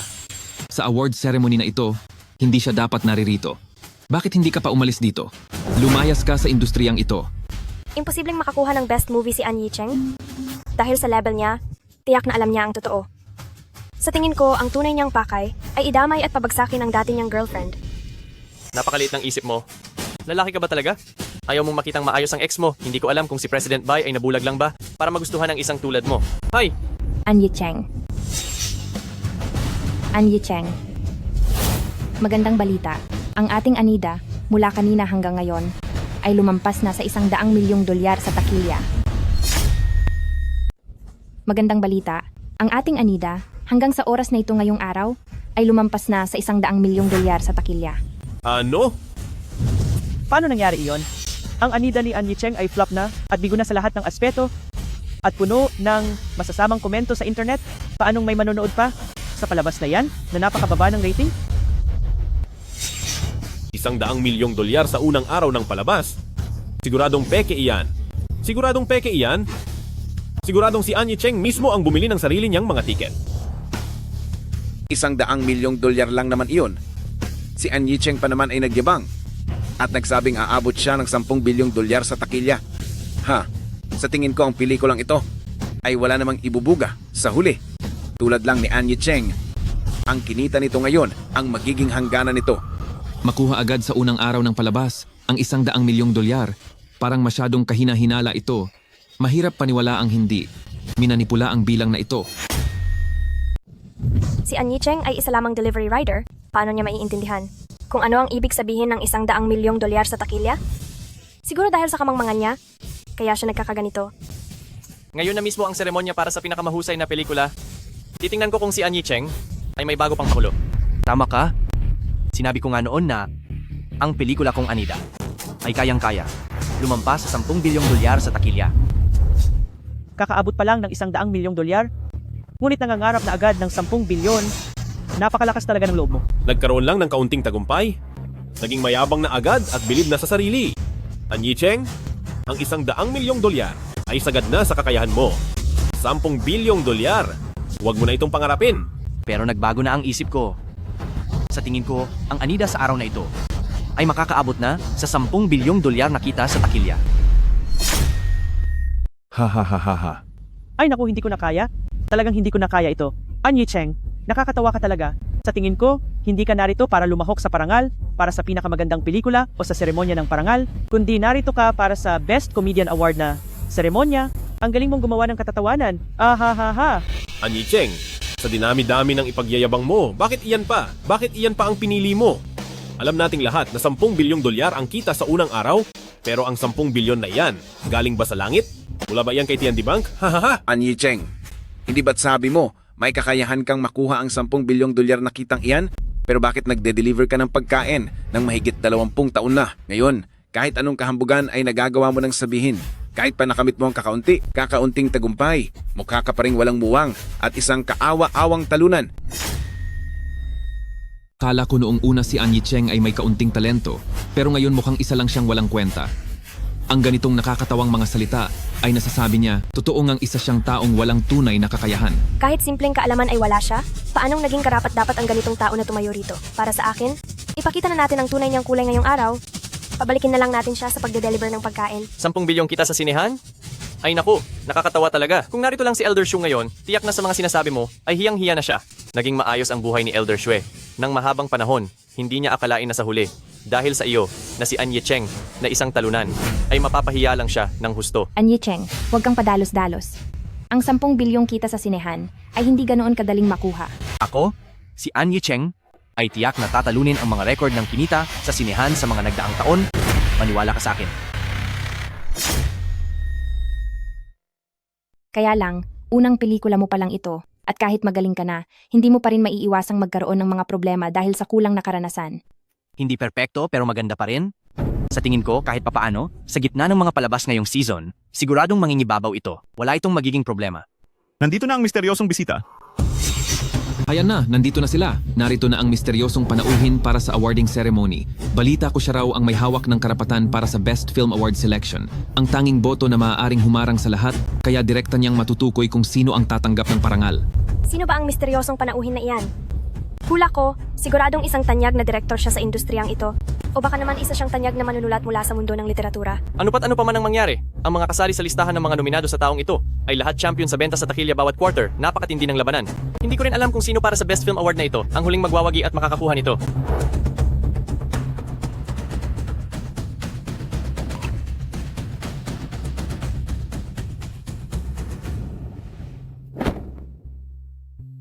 Uy, An Yicheng. Naku! Hindi iyan ang dapat mong upuan. Umalis ka riyan. Nawala lang ako sa paningin mo sandali. Kung ano-ano na ang ginagawa mong gulo. Bumaba ka. Baba na riyan. Bilis.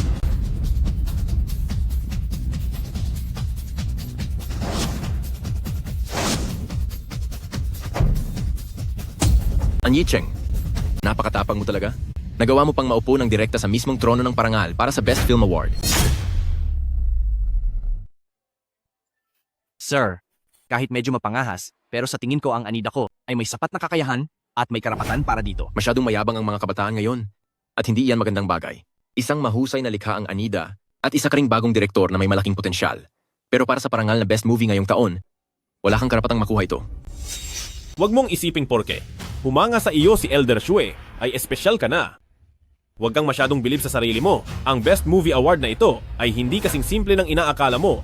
Pinayuhan ka ni Elder Shue dahil humahanga siya sa iyo. Hindi lang ikaw nagpapasalamat kay Elder Shue, kundi gumagawa ka pa ng ikakapahiya niya, napakawalang utang na loob mong tao. Bumaba ka na nga riyan. Sino ka ba sa akala mo? Galing ka lang sa pagiging delivery rider at isang hamak na baguhan, tapos nangangarap ka pa ng Best Movie Award? Masyado kang ambisyoso. May lakas ka pa talagang pangarapin ng Best Film Award? Masyado kang ambisyoso, hindi mo naman kaya. Masyado lang siyang pinalayaw ni Madam Shue. Kaya siya nagkakaganyan ngayon, hindi na niya alam ang kaniyang lugar. Sa kompetisyong ito para sa Best Film Award, lahat sila ay mga blockbuster sa takilya. Ang Anida sa ngayon ay mayroon lamang $100 milyong sa takilya. Hindi man lang ito aabot sa pamantayan para makasali. Dahil alam mong nakakaabala ka, bakit hindi ka nalang bumaba dyan? Dahil kung hindi, kapag nagalit si Elder Shue, may pi-blacklist ka sa industriya. Kung ganoon, Senior Shue, ano kaya kung muli tayong magpustahan? Kapag ako ang nanalo, aaminin niyo po sa harap ng lahat na ang pelikula kong Anida ay may karapatang lumaban para sa Best Film Award. Ano po sa tingin niyo? Sino ka ba sa akala mo para magpustahan tayo ng ganoon lang? Oh? Mukhang kawili-wili iyan. Pumapayag ako. Tungkol sa pusta natin nung huli, kahit na sa ngayon ay hindi pa umaabot sa $1 bilyong ang kita sa sine. Pero ngayong araw ang unang pagpapalabas, siguradong makakamit din ang $1 bilyon. Kaya, tinatanggap ko nang nanalo ka. Sige, sabihin mo, kung anong pusta. Ngayon, tungkol pa rin sa kita sa sine. Kung ang kita ng Anida ko ngayong araw ay lumampas sa $10 bilyon, ibig sabihin ay papayag na kayo sa mga kondisyong sinabi ko kanina. Pero kung hindi, kayo na po ang bahala sa akin. Hahaha, matanda na ako. Ano naman gagawin ko sa'yo? Ganto na lang, nagugustuhan ko ang larong ito. Kapag natalo ka, kakailanganin mong umalis sa industriya ng sining panghabang buhay. Mukhang mabait at maawain si Elder Shue, pero sa totoo lang, mayroon siyang malupit na panig. Ang permanenteng pag-alis sa industriya ay isang parusang napakabigat. Sa tingin niyo ay mukhang mabait si Elder Shue, pero sa totoo lang ay may taglay siyang bagsik. Ang permanenteng pag-alis sa cultural circles ay isang parusang ang hindi biro. Si Anyi Cheng naman, nanaisin ba niyang manatili sa industriya o mas pipiliin niyang ipaglaban ang kanyang Anida? Hindi naman siya tanga. Habang may buhay ay may pag-asa, huwag lang sumuko. Kung mananatili siya sa cultural circles, darating ang araw na ang Best Film Award ay posibleng mapunta sa kanya. Pero kung siya ay direktang aalis sa industriya, mawawala na sa kanya habang buhay ang pagkakataong makakuha ng Best Film Award. Sige po. Salamat po sa pagbibigay ng pagkakataon. Tinatanggap ko ang inyong hamon. Ang Anida ni Anyi Cheng ay mayroon ng $700 milyong sa takilya ngayon. Napakabilis naman ng takbo. $100 milyong lang ito kanina. Ngunit sa tingin niyo ba, tataas pa ba ang kitang iyan? $1 bilyong. Yi Cheng, napakahusay ng takbo ng kita natin sa takilya. Baka sakaling magkatotoo na nga. $2 bilyong na. Nakakainis. Paano nangyari ito? Ang walang hiyang iyon, paano niya kaya iyon nagawa? $5 bilyon na. Paano naging posible iyon? Sa nakakatakot na bilis na iyon, ibig bang sabihin ni Anyi Cheng na inaasahan na niya ito? Ang bilis na ito talagang nakakamangha. $8 bilyong na. Sandali, naghang ang system kanina. Anyi Cheng. Ang kasalukuyang kita ay $10 bilyon. Ito ay isang himala sa takilya. Imposible! Hinding-hindi iyan mangyayari. Hindi ako naniniwala. Ang Anyi Cheng na iyan ay isang hamak lamang. Bakit siya pa? Anyi Cheng, ikaw. Teka. Sandali. Kayong tatlo, pinaghihinalaan kayo sa paggawa ng bawal na pelikula. Sumama kayo sa amin. Dalhin sila. Teka lang po. Bitawan niyo ako. Anyi Cheng, wala naman ako, ay hindi pa rin kita titigilan. Ipinahahayag ko na ang nagwagi para sa pinakamahusay na pelikula ay ang Anida. Mabuhay.